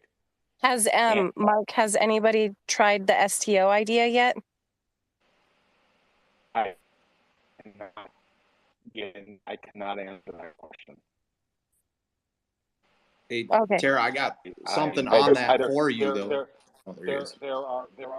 I have been given strict things that I can and can't talk about. And I'm not going to screw something up, but I do want to mention something that I can talk about, and that is David Goon, the new CEO of T0, is on the board of directors of DTCC, and I think that's a concept that needs to rattle around in people's heads. I mean, I think it is. I think it is of vital importance to where this movement could conceivably go. And Eleanor and Charlie, or Charlie, who's ever listening, if you want me on to discuss where the roots of this could lead to, I think that's something that people should and could be very, very interested in. And that's something that I think is worthy of kicking the tires on. I got something specifically on that, especially for Tara. I think you'll like. I just messaged Eleanor, and she got back. If it is Eleanor, who knows? But I think it is. Said I'd be happy to put someone in contact with Charles Payne's show booker if you wanted to pitch a guest. And I said that'd be fantastic. I honestly think Adam Aaron needs to come back on to discuss his tweet about the STO idea from Mark and Tara from a few months ago. And then she said, I will reach out to him and ask a question. I'll also ask the Claman bookers to reach out to him about coming back on the show. So that's props for that. I appreciate it, Eleanor. That's something that needs to be addressed severely. Well, props to you, Spence, honestly, because that means a lot. It has not been an easy road, I'll put it that way. And sometimes I know I can come off as very brash or harsh, but the thing is, the message sort of gets convoluted, and it seems like there's so much stuff being shoved into a small container. And it's really difficult because 1 minute we're talking about an STO, which is a security token being traded, against the shares of AMC, with the shares of AMC. The next we're talking about AMC completely trading on BSTX. And so for me, it's like too much. It's too much happening at once. And I feel like it's like one step at a time, but I get it. It's all happening really quickly, but at the same time, nothing's fully implemented yet. So it's really difficult to say I to have a CEO question for Adam, Mark. like, this needs to happen now. I have a question for Mark real quick. Mark, Yeah. what if what if Adam Aaron said yes to the STO while BSTX is getting off the ground? How would that affect AMC trading on BSTX at all? Okay, let's just boil it down. Right now, T0 trades. He could do an STO on T0 tomorrow. He could announce it tomorrow, and it could go. It's all set to go. BSTX is an exchange.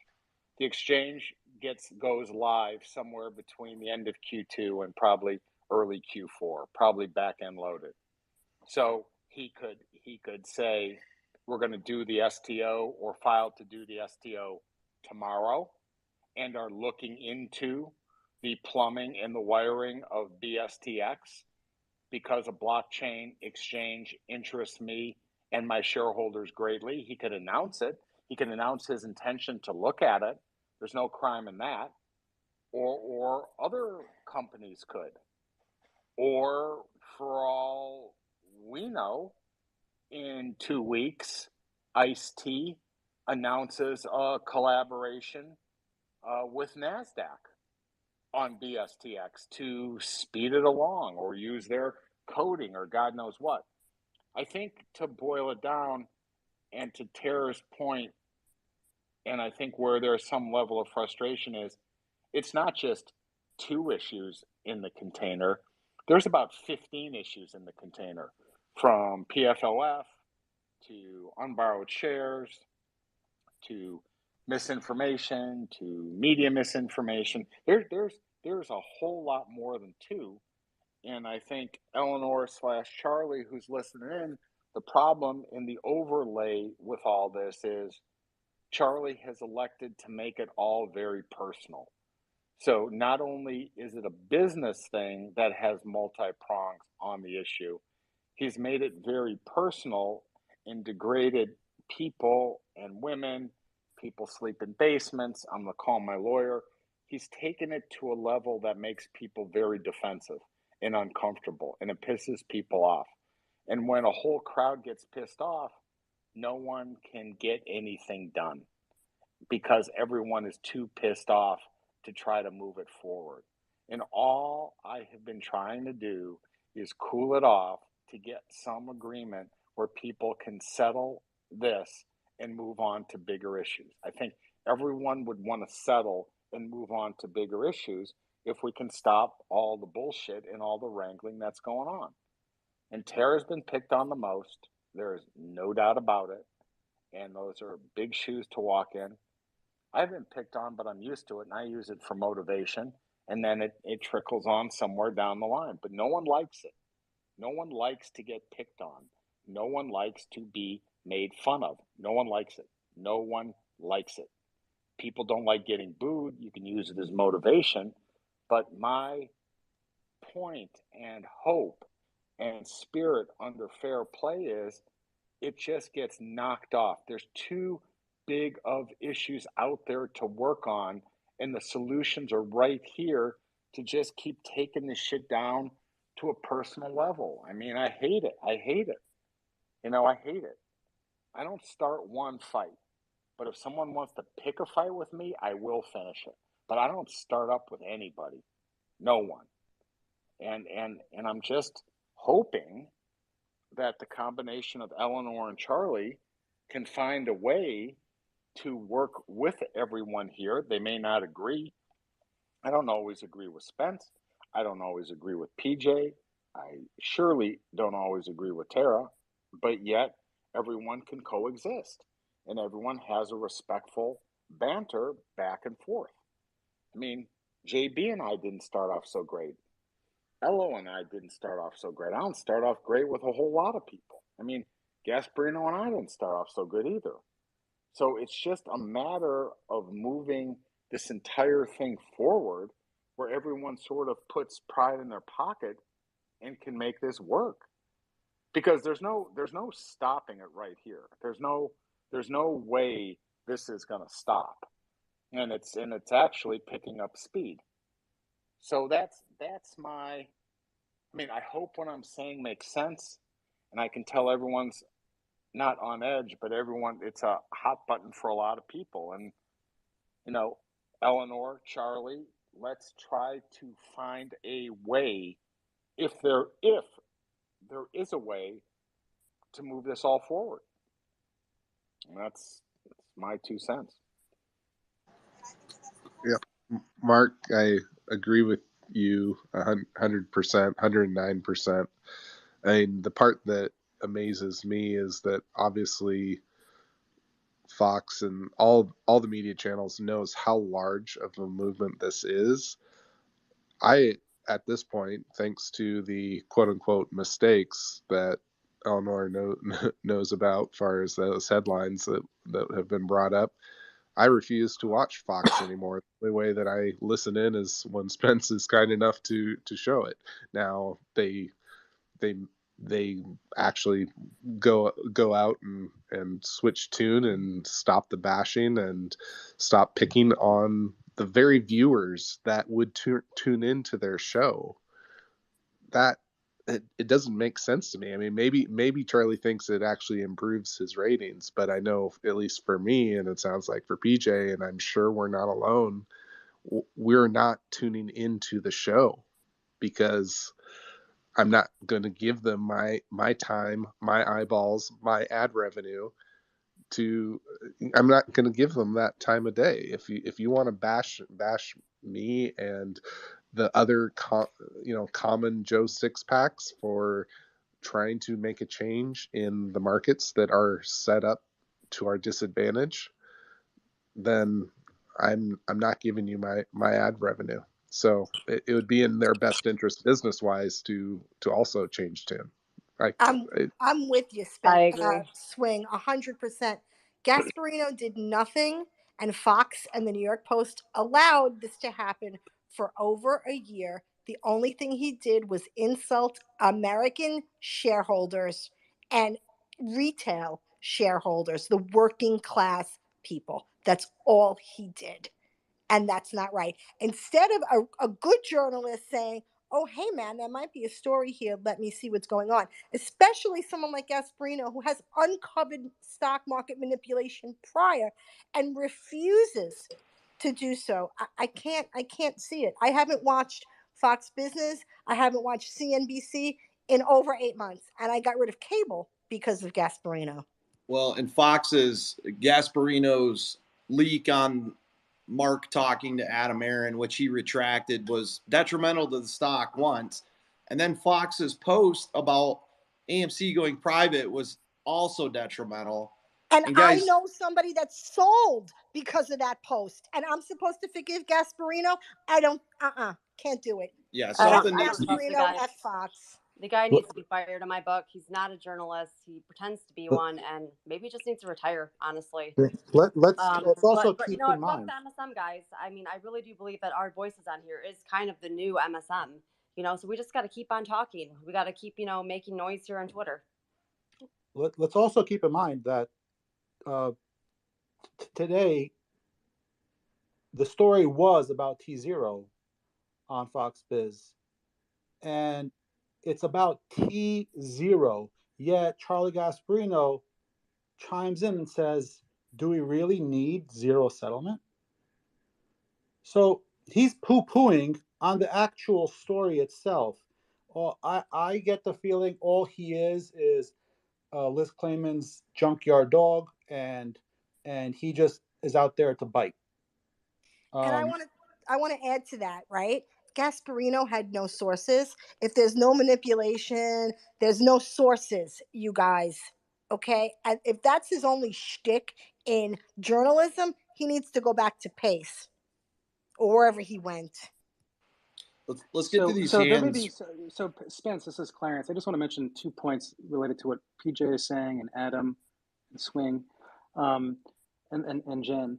And that is, there's some incompetence that we've all seen in their attempt to report.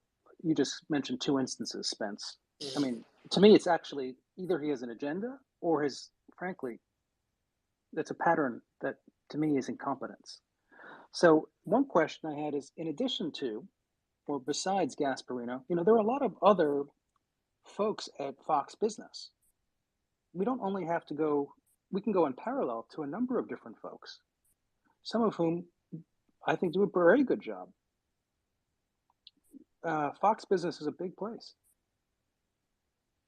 Yep, and that's Eleanor said she was going to try to get in touch with Charles Payne's bookers, and also Charles Payne, Clayman's. And maybe there are others in addition we should reach out to. Yeah, and Clayman's bookers too, to try to get Adam Aaron back on. So that's a step in the right direction. You guys, when I literally tweeted to Eleanor and I said I would like to see you tweet more and have more information from you, she started doing it, and it's been pretty solid so far. So I hope everybody doesn't, and I don't think we are, just assuming Gasparino's, complete control over the whole situation. I think he's more than likely getting ready to be on his way out the door anyways. So I want to encourage Eleanor and support Eleanor to bring in new people, and keep this community in mind, because like Swing said, we are the consumer of the content. So, CNN, MSNBC, and these other guys are figuring it out. But I want to get to these hands. Ricky's been waiting for a minute. We'll go to Ricky and then Paul, and then we'll kind of reset the conversation more back on the topic and off Gasparino. Hey guys, I hope you guys are all doing well today. Mark, I have a question for you. Concerning the new BSTX exchange. Hypothetically, let's pretend that it's up and running. So it's a 2-part question. So hypothetically, let's pretend Ricky, that Ricky, I think Mark dropped, unfortunately, probably taking a call. Yeah. But if you want to ask the question, Clarence may be able to answer. I might be able to, or we can DM Mark. Yeah. Okay. So let's pretend that AMC decides to list on exchange. Do any of you guys know typically how long it would take to transition? And once it transition, what would happen to all these synthetic shares? Would it still be there? Very good question, Ricky. I don't know. Maybe Clarence? We will. Yeah. I mean, so let's assume for a moment that BSTX is up and running, which it isn't yet. But if it's up and running and you have AMC, which is already a publicly traded company that has already gone through SEC registration, you're just asking. I mean, AMC is just asking to be listed on an additional exchange, and that's just more administrative, and takes probably several weeks or a month, or 2 months at most.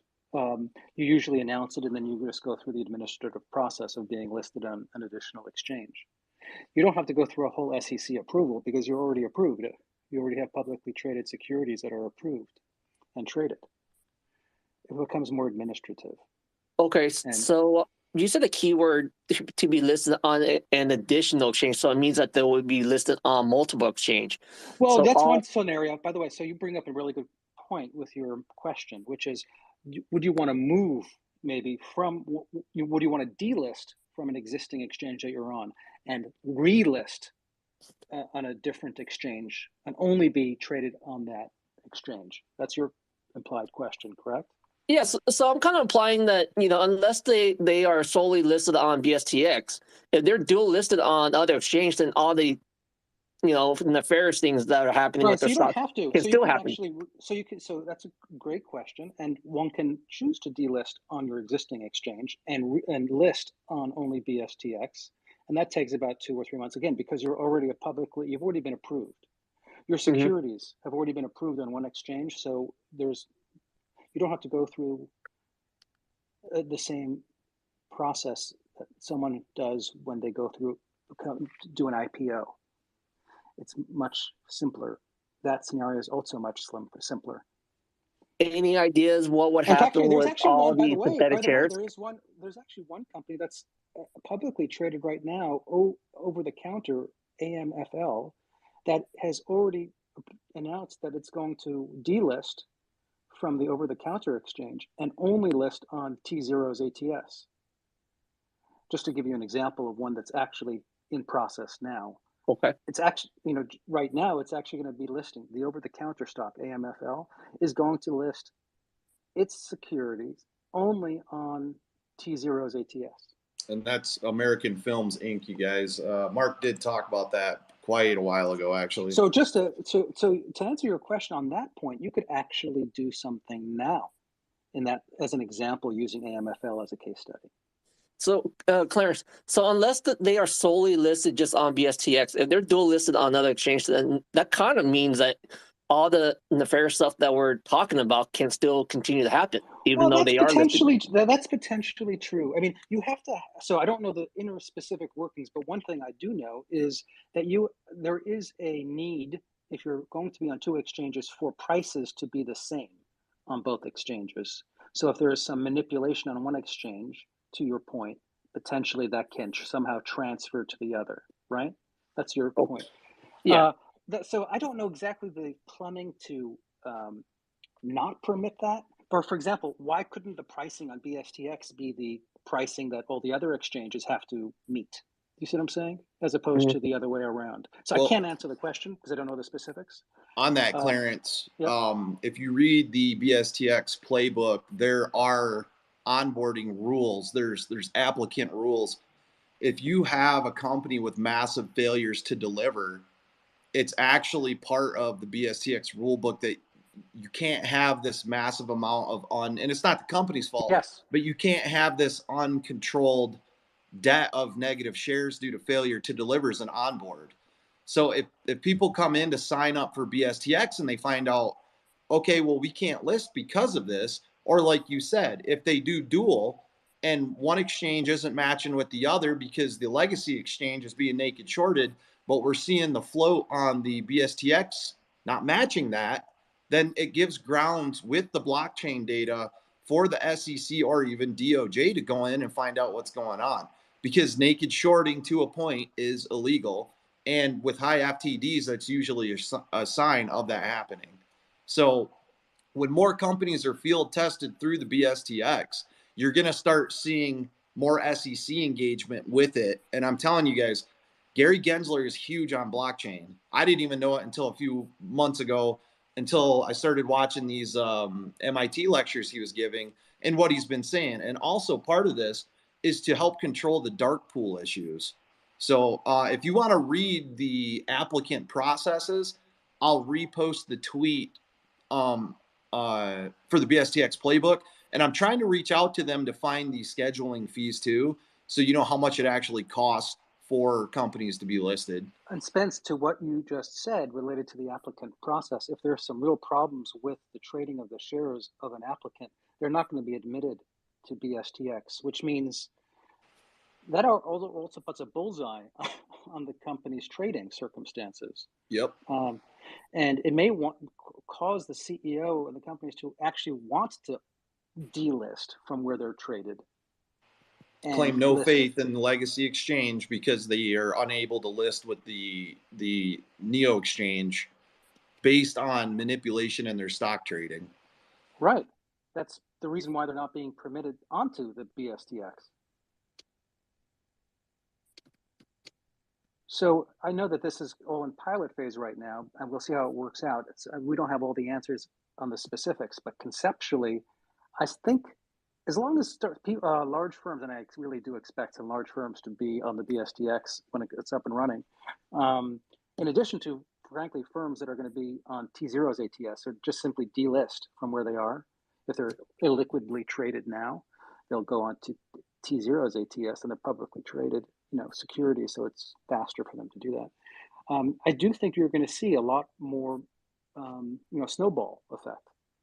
And so we're just at the beginning. It was just approved, BSTX, and you're just about to see AMFL go. Yep. By the way, you do have an existing circumstance. It's not the same. It's not delisting, but you do have OSTKO, which is a preferred security that was issued on the blockchain on T0's ATS that was issued by a publicly traded firm, Overstock.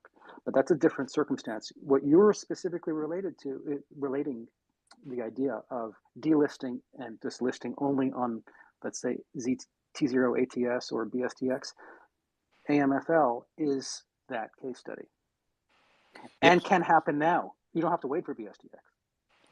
And I think we'll see some more smaller companies come in on the field study. I don't even call it field study. The onboarding phase, the quality assurance phase of getting companies listed on BSTX. And once the papers come out about the success of it and the news reports on the companies that have listed, you're going to see major name companies come out, list, and then it is going to just open the floodgates to people wanting their stock listed on blockchain to control the absolutely ridiculous, corrupt market that we are currently in. It's not a conspiracy theory or even a thought anymore. This market is so fucked that the SEC, DOJ, and multiple CEOs of major companies are literally tweeting emojis at the corruption that make more sense than any words you could say. The game's over. They're figuring out how to clean it up. That's why Gary Gensler's hot on blockchain. That's why he's talking about dark pools, because now everybody's looking to, how can I come out of this without looking like Lex Luthor's supervillain manipulating everything in the galaxy? So you're going to see some heads roll. You're going to see a lot of big people roll on each other very soon. So, Clarence, I have a quick question, if you don't mind, and I'm sorry for jumping ahead of you guys, but it's kind of on topic. Sure. What do you think would happen 6 months from now with 112 million shares sold short with AMC? Adam Aaron announces that we're going to be STX. Do you think that the shorts would finally then cover their trades? I think they'd have some real problems. I mean, it's an announcement. Right now, the announcement would cause the price. I mean, there has to be some sort of reaction. I can't tell you what it would be because I don't know what the nefarious things are that are being done and the extent of them. But I'd have to assume that they're going to be dialed back. I think they're going to be dialed back soon anyway, given what's going on with DOJ and the SEC. I don't any of these, as Mark calls them, rascals. I don't know. I mean, if I'm not a criminal, so I don't know how a criminal thinks. But I'd want to be stopping what I'm doing if I know that I'm about to get my head bashed in. I think it's all about failure to deliver. They would have to clean them up. They would absolutely have to clean them up. Even if there are no naked shorts, no synthetics, nothing, the amount of the percentage of the float that is short right now, I believe, is, if that is the truth, if it's 20+%, is criminal. And not criminal, I mean, it's immoral. It's not criminal, Right. Of course. So my thing is, I think, PJ, I think an announcement by Adam Aaron or another CEO is a public statement that puts everybody on notice, and it does affect people's behavior. So I do think an announcement is extremely valuable. I think if the announcement was made, you would see cost to borrow increase significantly, and shorts would have to get out of their position, especially if they're naked short. If there's market makers that don't have shares, it's going to cause a huge if anything, it's going to put notice on the market makers big time. By the way, it's also going to also say to the SEC, this CEO thinks that there's some real problems in the trading of his stock. Maybe we should check into that. Thank you, Clarence. I appreciate your input. That's why I follow Clarence now and have followed him for a little while. Thank you. Kind. Paul, go ahead, buddy. What a great question. I don't know who asked that. Maybe it was Ricky, but what a great question. Look at the quality of the answers that came out of that. That's amazing. Just amazing. And that's what I love about these calls. But my original hand up was to PJ, and I don't want to bring it up again, but I'm going to do it just for this sake because we're going to be moving on from Gasparino. When you say he's insulting American shareholders, I want to correct that. He's not. He's insulting Americans, and you should tell him that. I don't interact with him I try not to. As you guys know, I believe in don't feed the troll. But if you are and you feel that way, I would leave that comment on his page. Stop attacking Americans, because that's important to you guys, to any nationality of a country. And I believe, from what I've always learned and observed, nothing irritates and gets Americans up in arms than someone attacking them when they call them, you're attacking an American, because you guys band together like incredible, man. And that's what I think you guys should do. If you're gonna interact with them, and it's appropriate, attack that. Say, stop attacking Americans, because you make him seem like he's not American. I'll tell That's you, all I Paul. got. I will. Back in May, I wrote an email to Fox Business when I came home one day and I saw Gasparino calling everybody basement dwellers. To me, that was disgusting. During a pandemic and with the housing instabilities of the millennial generation that everybody is now facing, to call a bunch of millennials basement dwellers in such a degrading way made me sick. I let him know that. I sent an email to a friend who sent it to somebody at Fox. I went for a sale. I came back.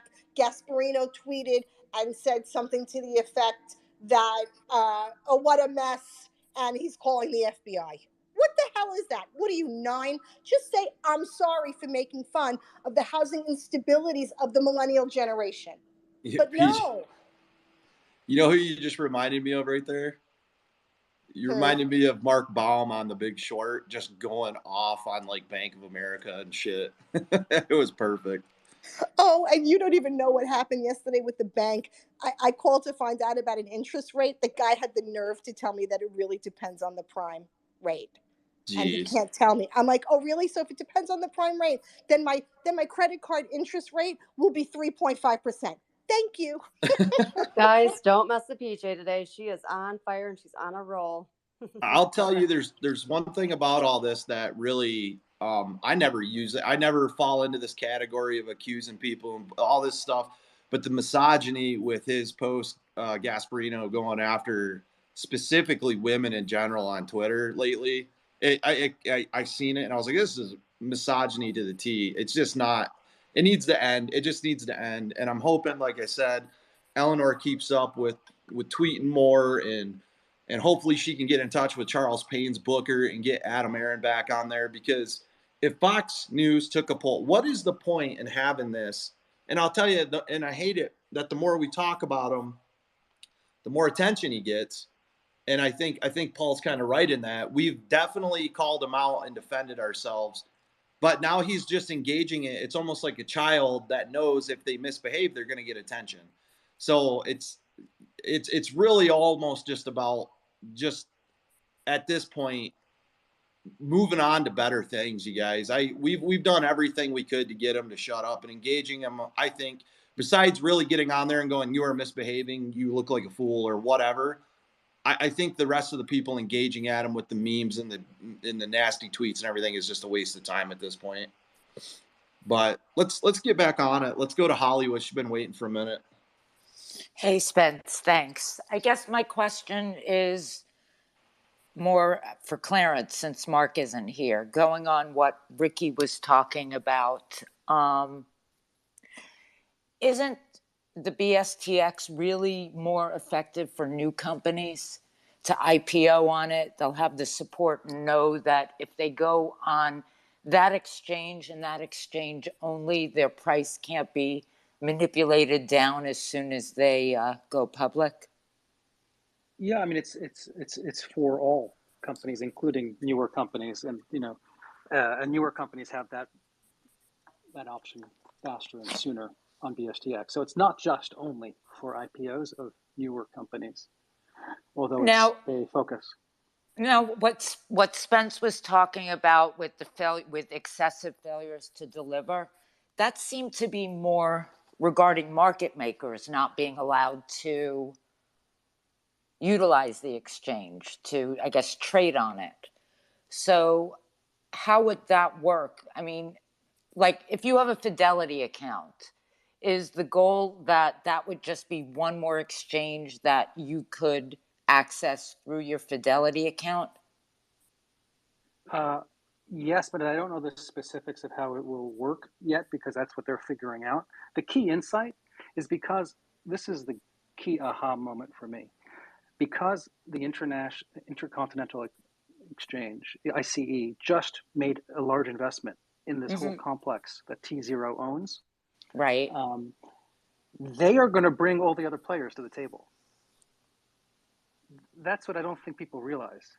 That is one of the things that was slowing down this circumstance is also not bringing people from the Fidelities, to invest onto the platform. Well, you've got the largest exchanges in the world that are hooked into all of the investors of the world, all the brokers that represent the investors of the world, and they're going to bring everybody. They're going to hook everybody in. Do you see what I'm saying? So it'll be traded on. It's not going to be that you have to be on a special platform. Over time, over time, I think it's going to become the New York Stock Exchange. That's my view. Yeah.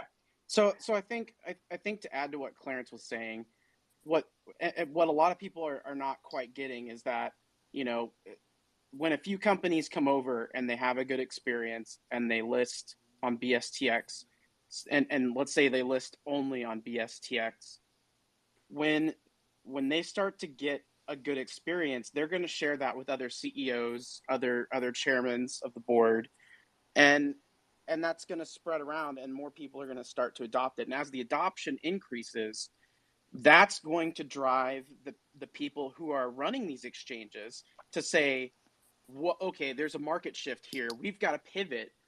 And they're going to then be in a rush to implement the technology that T0 and then, through extension, Medici Ventures, and then through extension, again, Overstock owns. And what's going to happen is that's going to drive the value of that entire portfolio stack up. Right? Oh, that's for sure. But Jay, Brett, I just want to say one big thing, which is because ICE is involved and they're exactly they own 20 different exchanges. They are the largest player in exchanges. Exactly. They know how to build exchanges and how to put everybody into them. So it's going to accelerate much faster than if we just did it without ICE. The fact that ICE is involved is going to bring everybody else in. Exactly. But is ICE's involvement because they want the technology for the New York Stock Exchange as opposed to making this exchange successful? So they don't control T0. They are only going to have a minority stake. And the CEO, according to what Mark said, that is coming in is going to be does not work as an employee of ICE any longer. Will be an employee of T0 and will be incentivized for the success of T0. But there's connections, and T0, I mean, if it was licensed out to the New York Stock Exchange ultimately, that would bring a lot of money to T0. Obviously. And a ton of money. And that's what is but I don't think it's only going to be New York Stock Exchange. That's in the next insight. Well, that's what I'm getting at. So it'll be NASDAQ all of them, as well. As opposed to companies delisting from the New York Stock Exchange and going to this, which really, it's not that likely. I mean, that could cause liquidity problems for large companies. The best thing is for this to be integrated into the existing exchanges. Correct. Again, so we'll see how this unfolds, but that's where this is going in the end game. I mean, And it's going to because get there much faster because of ice. Now, I don't know right. how long it will take and what the specific routes will be and who will come first and who'll go second and who'll go third. But we're talking about the biggest players all are now thinking about this at their board level. When the proof of concept is completed for the first few onboardings, and then I get the feeling you're going to hear Gary Gensler start talking about it more and more. Sure, it seems more like this is a test run for the entire market to use the technology. Yes. And you might have someone like AMFL come on board because they're OTC anyway. But it's going to be hard to get someone that's currently on the New York Stock Exchange to go exclusively with BSTX. They'd lose liquidity. Well, Right. so So we'll see. So you're right. There's a little chicken and egg, but we'll see whether they don't need to delist. They can just start using the systems and processes such that the way you buy a share of Disney is going to be slightly different, and it will be settled. It's simply going to use. It's like Intel Inside. It will be T0 Inside. Right. But if they're listed on more than one exchange, whatever is going, like what Ricky said, whatever is going on the other exchange is going to affect the price because the majority of the trading is going to be done elsewhere. But then you're going to see. Here's the key point. But actually, you bring up a great question, Holly. And Spence had mentioned it, the dark pools, because that's the only other place that a New York Stock Exchange stock would be trading, would be off New York. New York Stock Exchange has 5, I think, exchanges, New York Stock Exchange arms. But if it's not going to be in a New York Stock Exchange, Spence was saying, up to 95% are traded dark pool. So the question is, what happens to the dark pools and the trading on dark pools? Does that move on to the exchanges? Does the volume of the on-exchange trading go up 10 or 20 times? I think that's the big aha. That's a big aha for exchanges to make even more, make up volume, have volume that's 10 or 20 times greater than it is today. Well, I think that's what the point of and you'll still have the naked shorting. It'll just be over there. But it'll be exposed, completely exposed. Not how. The BSTX isn't going to control everyone. No, because it's blockchain. It's all clearly stated who owns what at every point. Okay, the shares that are on BSTX, but what about if it's traded on the New York Stock Exchange and it's naked shorted there?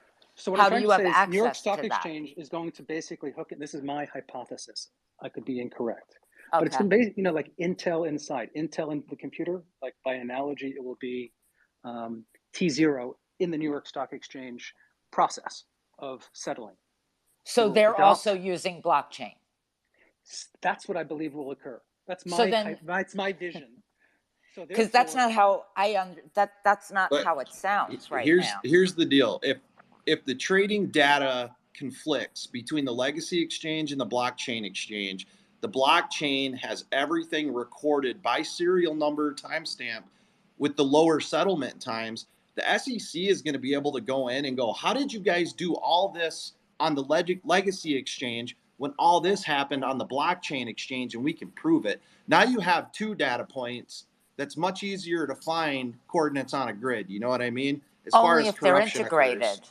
Only if they're integrated like that. But if they list, they have to be, if they list on the BSTX, any activity that happens on the BSTX is going to give the SEC and DOJ data points on how to go after the corruption on the legacy exchange.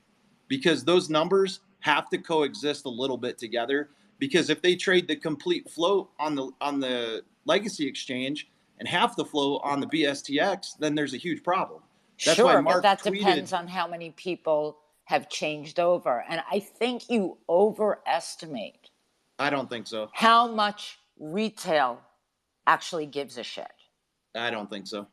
Holly, there's one thing, a whole area that we don't know much about, which is this black pools, which is basically where most of the trading occurs. That's out of sight. And that'll still be there from what you're saying. No, it's going to be moving on the exchanges. it's going to move. That's the big aha that no one's understanding yet, I think. That's why Gary Gensler is so hot on the topic with it. Gary Gensler has a massive interest in blockchain and has been actively going after the dark pools lately. So, well, I got some people. I gotta get to some more hands, Holly. I got people waving Sure. at me. I just wanted to say one more thing. I'm not negative this at all. Like the exchange and the idea, I just don't see where this is something that's going to help AMC anytime soon. Have you read the BSTX playbook at all? Yeah, I have. Mm-hmm.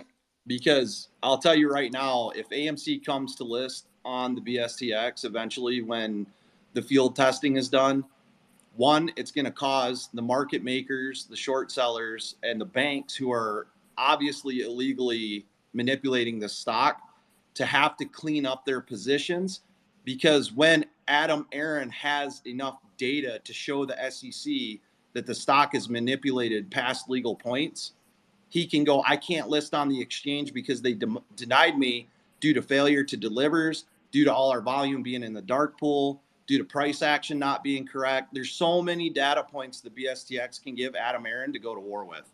So it's look at the onboarding process and the application process that's required for companies to list. All right. Well, thanks for letting me talk. You can. I'll drop down now. Thanks for coming. Yeah, guys, Hollywood, I always enjoy hearing you. Oh, sorry, PJ. What was that? No, I was telling Hollywood Beach Girl, I do always enjoy when she questions, and her questions are amazing. Oh, absolutely. That's why the whole point of this is a Q&A to get to the there. I'm going to end the call at 4 though. So let's take the last of the questions we have, especially while we still have Clarence, and then we can go to closing statements. Go ahead, Michael. Yeah, hi, Spanish. Thanks for having me.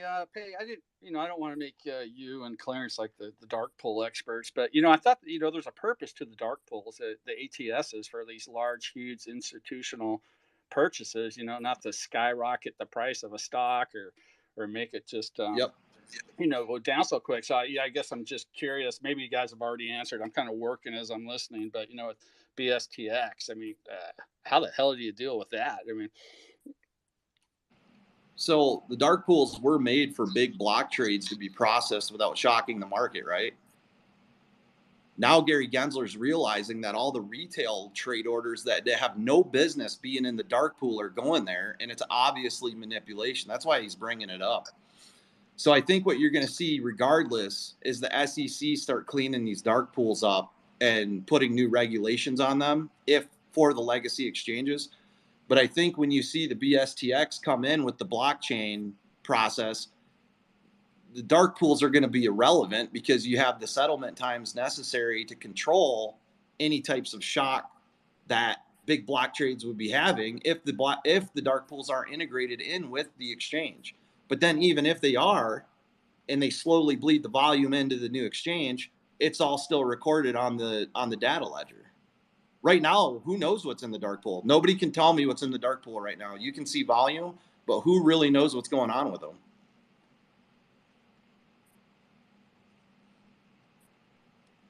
Thanks, Spence. Was that?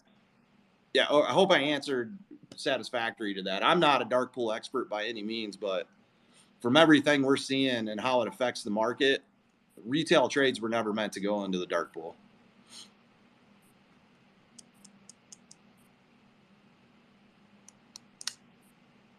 Anybody else? Well, I got awfully quiet there. Is everyone still here? Yeah. Go ahead, Swain. The other important thing to remember too is that once a trade goes on to a ATS that's not controlled by the major exchanges, they don't have to report FTDs. There's no requirement. They are encouraged to by FINRA, but they actually don't have to report because it's on their own private exchange. And, these big players, maybe again, why, put your tinfoil hat on, maybe why these DOJ investigations are going on. It wouldn't surprise me if, Citadel, one of their dark pools has a deal with Susquehanna's dark pool that says, hey, when we have shares go back and forth, if there aren't real shares there, we're gonna be good to each other, right? You good? I'm good. All right. So let's keep trading. So that's the big deal about these dark pools is that the SCC and FINRA and all that, they don't necessarily know what's happening. They don't get to, because it's not happening. The only thing that happens is it has to respect the NBBO. So that's where, once you force these transactions, once you have a blockchain aspect to it where there's 513 million shares, that, that's why I wouldn't be scared about moving things over to the other exchanges, that when something like that happens, there would be only 513 million or whatever the exact number is because of the selling that's happened is at that time. That's the exact number of shares that would get transferred over to this new exchange. So if all of our theories are correct and there are a lot more of those shares that are owned in everyone's brokerage accounts, all of those brokerages would have to buy in to get those shares so that they have the right number of shares in their account. That's the price action. It's my theory that is exactly why we saw the price action happen to be June 2nd, the day of the official vote recording, is because I think that Broadridge reached out to all the brokers and said, hey, excuse me, guys, you're supposed to have, 25 million or 50 million or 100 million, whatever the brokerage was. You're supposed to have 100 million votes and shares, and your account at the DTC only has 25 million. You guys got to buy some shares. And I think that happened around everyone, and that's what caused the price action. That's what makes the most sense to me. I know that there was gamma. I know that there was some other aspects that went on there, but so moving exchanges, having blockchain, all of that will help. Would help us, because we would find out one way or the other how many exact shares are owned by people, whether they're legal shorts or not. If there was a transfer over to a different exchange, whatever the share count was beforehand, that'd be the share count after. Absolutely, man. I just thought I'd throw out here, Eleanor responded to a message I sent her that she was not allowed to speak without permission from Fox Business. So just want to throw that out there, guys. Well, we kind of already thought so. But thanks for sharing that, Justin. Oh, Rufio, did you have something, man? Rufio. You there, buddy? He's still connecting. It shows on my end. Oh, okay. Yeah, so just maybe give it a minute. And I'll say, guys, if I'm edgy today, please forgive me. I was up at 2 a.m. and then 4 a.m. and then 6:30 in the morning, and then I took a 2-hour nap. Yeah. So I'm pretty whooped right now, guys.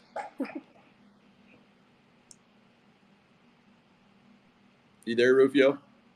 While he's connecting, I will remind everybody to, if you haven't seen that C-SPAN special where they actually go through the book, The Flash Boys, with Michael Lewis as narrator, so to speak, it is really, really well done, and it will really drive home a lot of things, especially for high frequency traders and the state of New Jersey, which I did not know.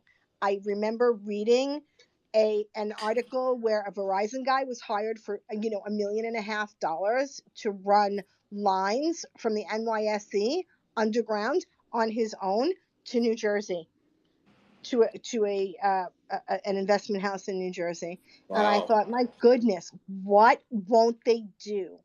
And then I did not realize that the high frequency trading folks were basically in 3 counties in New Jersey. See, what is BSTX with the blockchain ledger do to high frequency traders too? That's big. That's a big thing. Yeah, what will it do? Do we know? Well, I assume every single trade is going to be registered. So you're going to see companies doing this high frequency trading between each other right on the blockchain. And they're going to go, what in the hell are you guys doing? And it's obviously, especially with short ladder attacks, you're going to see that all registered, serial number, and the SEC is going to go, okay, you know what? All these other countries are already going against this, and now we can see what it's really doing, second, step by step, trade by trade. That's going to be a big deal. I really believe the BSTX takes away the need for the SEC to even have to look into investigate things. They're going to have the data right in front of them. It's going to be public information, and these companies, like the brokerages, the hedge funds that are doing all this crap, are going to be exposed completely. So you watch a company. I will say that I think a company will list BSTX that's having shorting problems, and you're going to see that stock in the headlines of the news And in the I next hope 3 quarters. I hope Adam Aaron. I hope he goes there. I hope he lists AMC. I just want it in his ear, man. That's all I want. I want it Yeah, in his ear. yeah. I just want to know, why do we have to be the last country to ban PFOF? Why? Why can't the SEC just go, oh, hey, man, look, they're not doing it there. They're not doing it there. They're not doing it there. I know that they get lobbied and everything, but they should get a pair and stand up and say, sorry, not doing it. Like Tara said, maybe Elon Musk will tell us in his report he's generating against the SEC. PJ, I'm telling you, Musk is going to be a savior. PJ, I don't know if this is it, but what Gensler just did with the SEC just approved with BSTX is that answer. If it's implemented, which I think it will, ICE is now right behind it, the major exchange, is the answer.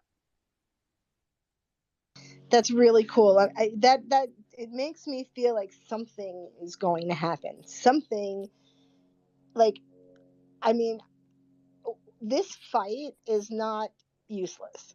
And I love to feel that look, I'm an advocate for 30 years. Sometimes I feel like, it's not worth it. I'm going to stop, or I can't get through. I can't do this. I can't do that.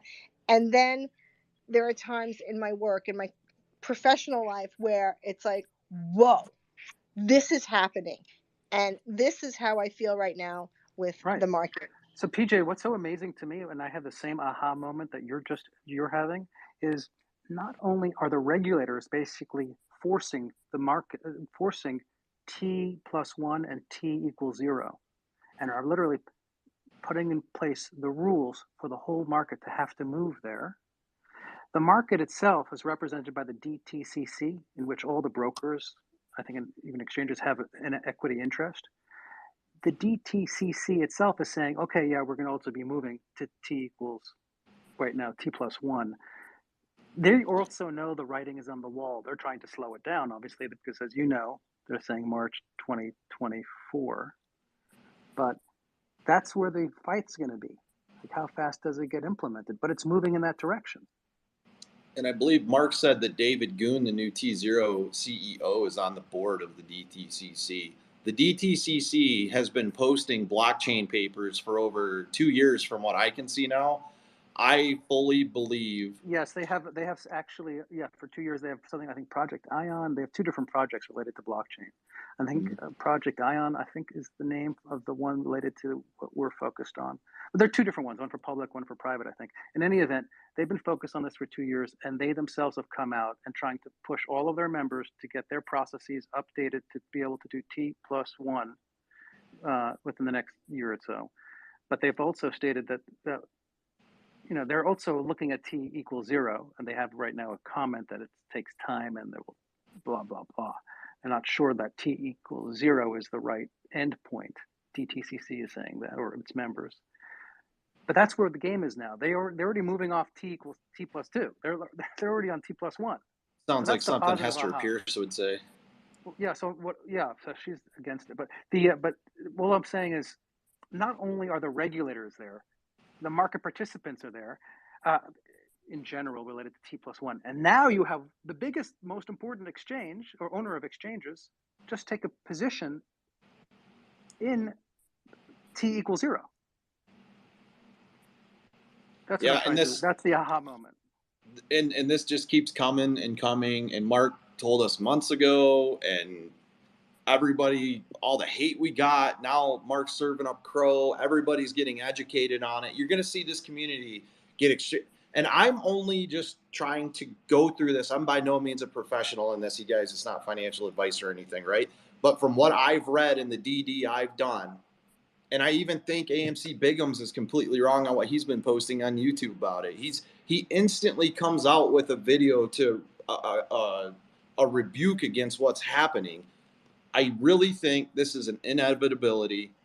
They're tired of the markets getting crashed by these big hedge funds and banks, which happens every 10, 20 years. And now they're saying with blockchain, we have the ability to record the fraud in real time so that we can actually go charge these people with charges way bigger than any fines, because now they have proof that they're messing with a national security infrastructure. So this is a really big deal. By the way, just to put it in numbers, the SEC, I think, basically regulates about $100 trillion of assets. Let's just put it in perspective. AMC is over $10 billion, about $10 billion of market cap. What is that? 10,000 times larger than AMC. So we're talking something big, which includes AMC. And I agree with Joey, something he posted. He goes, I can't prove it, but I have a feeling margin calls are happening. I think all the news coming out about blockchain exchanges, Gary Gensler talking about dark pools, everything we're seeing in the news, the Elon Musk coming out, Ryan Cohen coming out, even Adam Aaron coming out. There's too much pressure on block trading investigations, naked shorting, front running, high frequency trading, and short ladder attacks right now. It's all getting ready.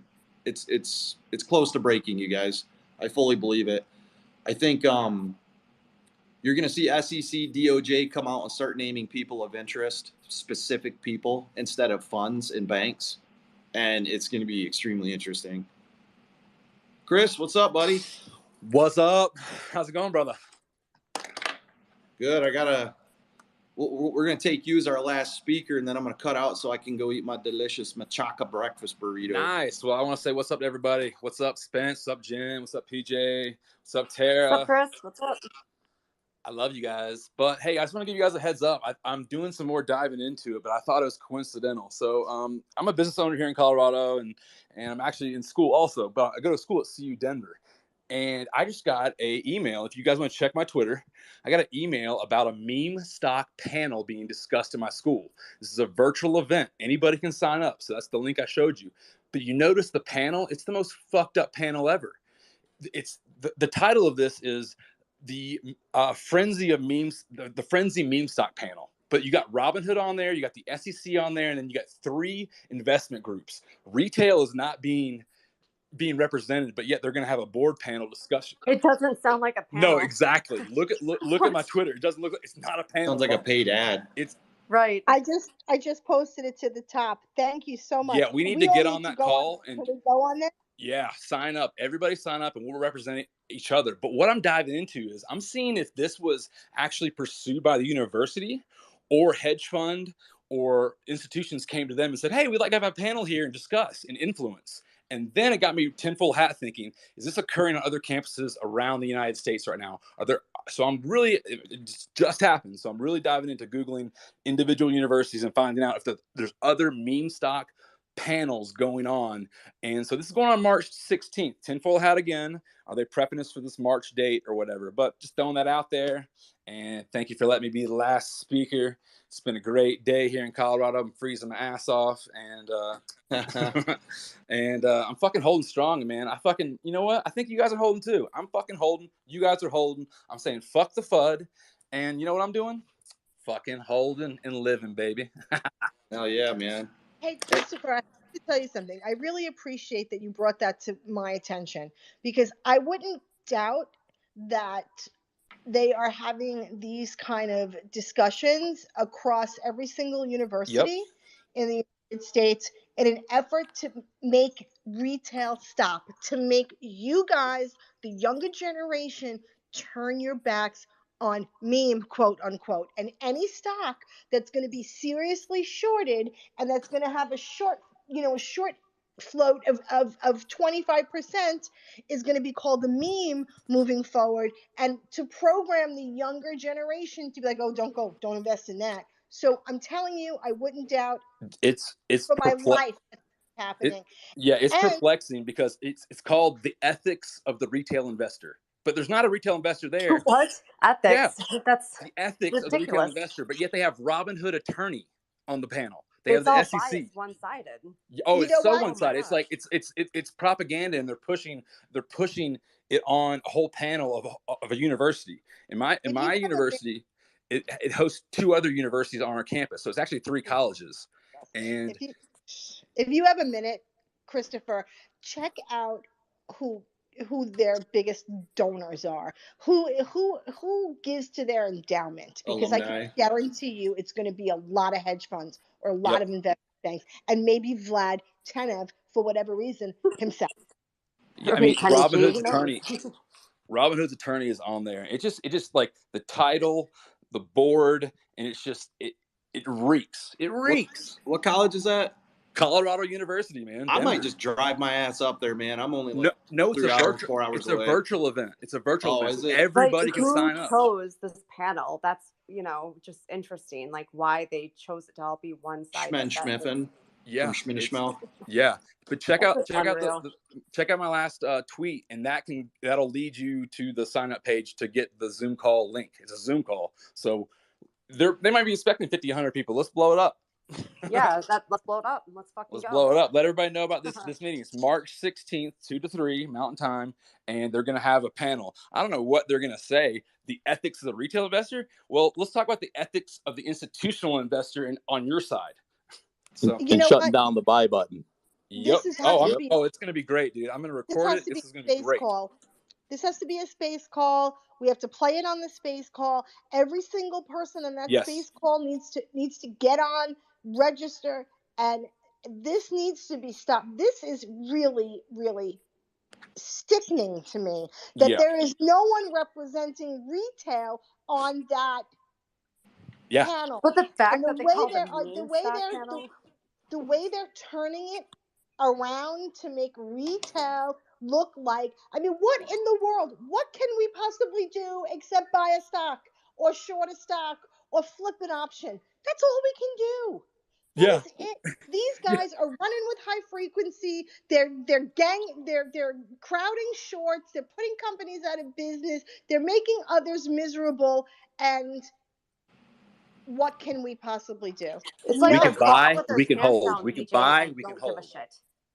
I think that's part of the BSTX. And you guys, this is my big theory on the BSTX, is that you're going to see major hedge funds break down or downsize greatly, because BSTX makes big hedge funds with multiple employees and all these algorithms and all this bullshit kind of irrelevant in a way. Because once they see the high frequency trading, the SEC is going to step in on it. Once they see the dark pool abuse, they're going to step in. They're going to have to, because that raw data is on the blockchain ledger that can be released by any news agency going, okay, well, if they're going to cheat, this is how they cheat, and there's no point in investing in the market. I think you're going to see all these the days of the big hedge funds is going bye-bye. How do we sign up? Yeah, so that I can't find it on Google. I tried searching it. It's pinned onto the call. Yeah, but that's just a screenshot. That's not a link. Oh, I see. I haven't actually. Okay. Yeah, I've been trying to do it since you guys brought it up, and I can't seem to. If someone can find a working link for a sign-up page, that would probably get a lot more people in there, because most people are going to spend 2-3 minutes trying to find it, and if they can't, they're just going to forget about it. Yeah, so I'm doing it right now. I agree, and I would love to join, but Hey, thanks so much. I was just about to tweet it out. I didn't realize there wasn't a link. Thank you for pointing that out. 1 second. I'm getting that out, guys. Sorry about that. Of course, I definitely want to be there, but I had trouble finding it. So, like I said, if anyone can find one, that would be great. Pin it to the top of the chat. That's all I wanted to say. Thanks for having me up here, guys. I'll drop down.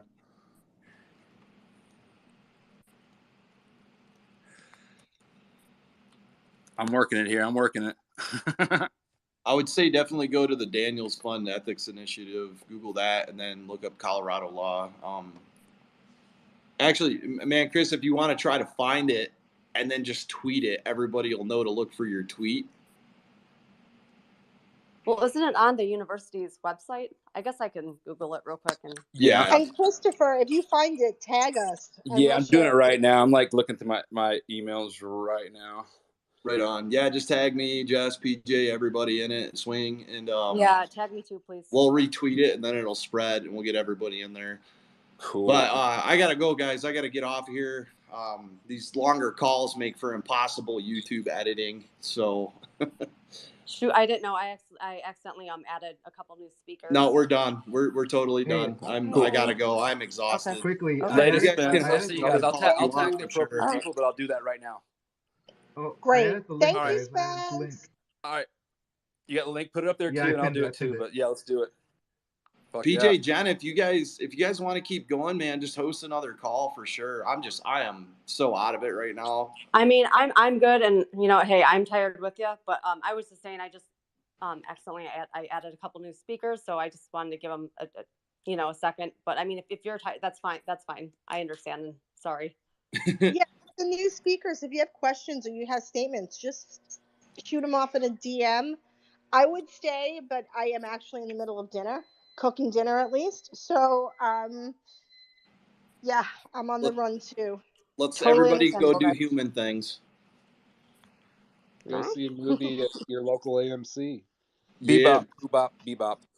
Be like Pam the Trader, which I'm gonna submit to Adam Aaron that they give out a special 1 NFT a year to the person who watches the most movies at AMC. I'm gonna give him that idea. So go to the movies, man. Uncharted was great. You guys, thanks for coming. Clarence, thanks for coming. Tara, Mark, Jen, PJ, Chris, Swing, everybody. Great call, Paul. You guys rock, man. I'll probably sign off for a couple days.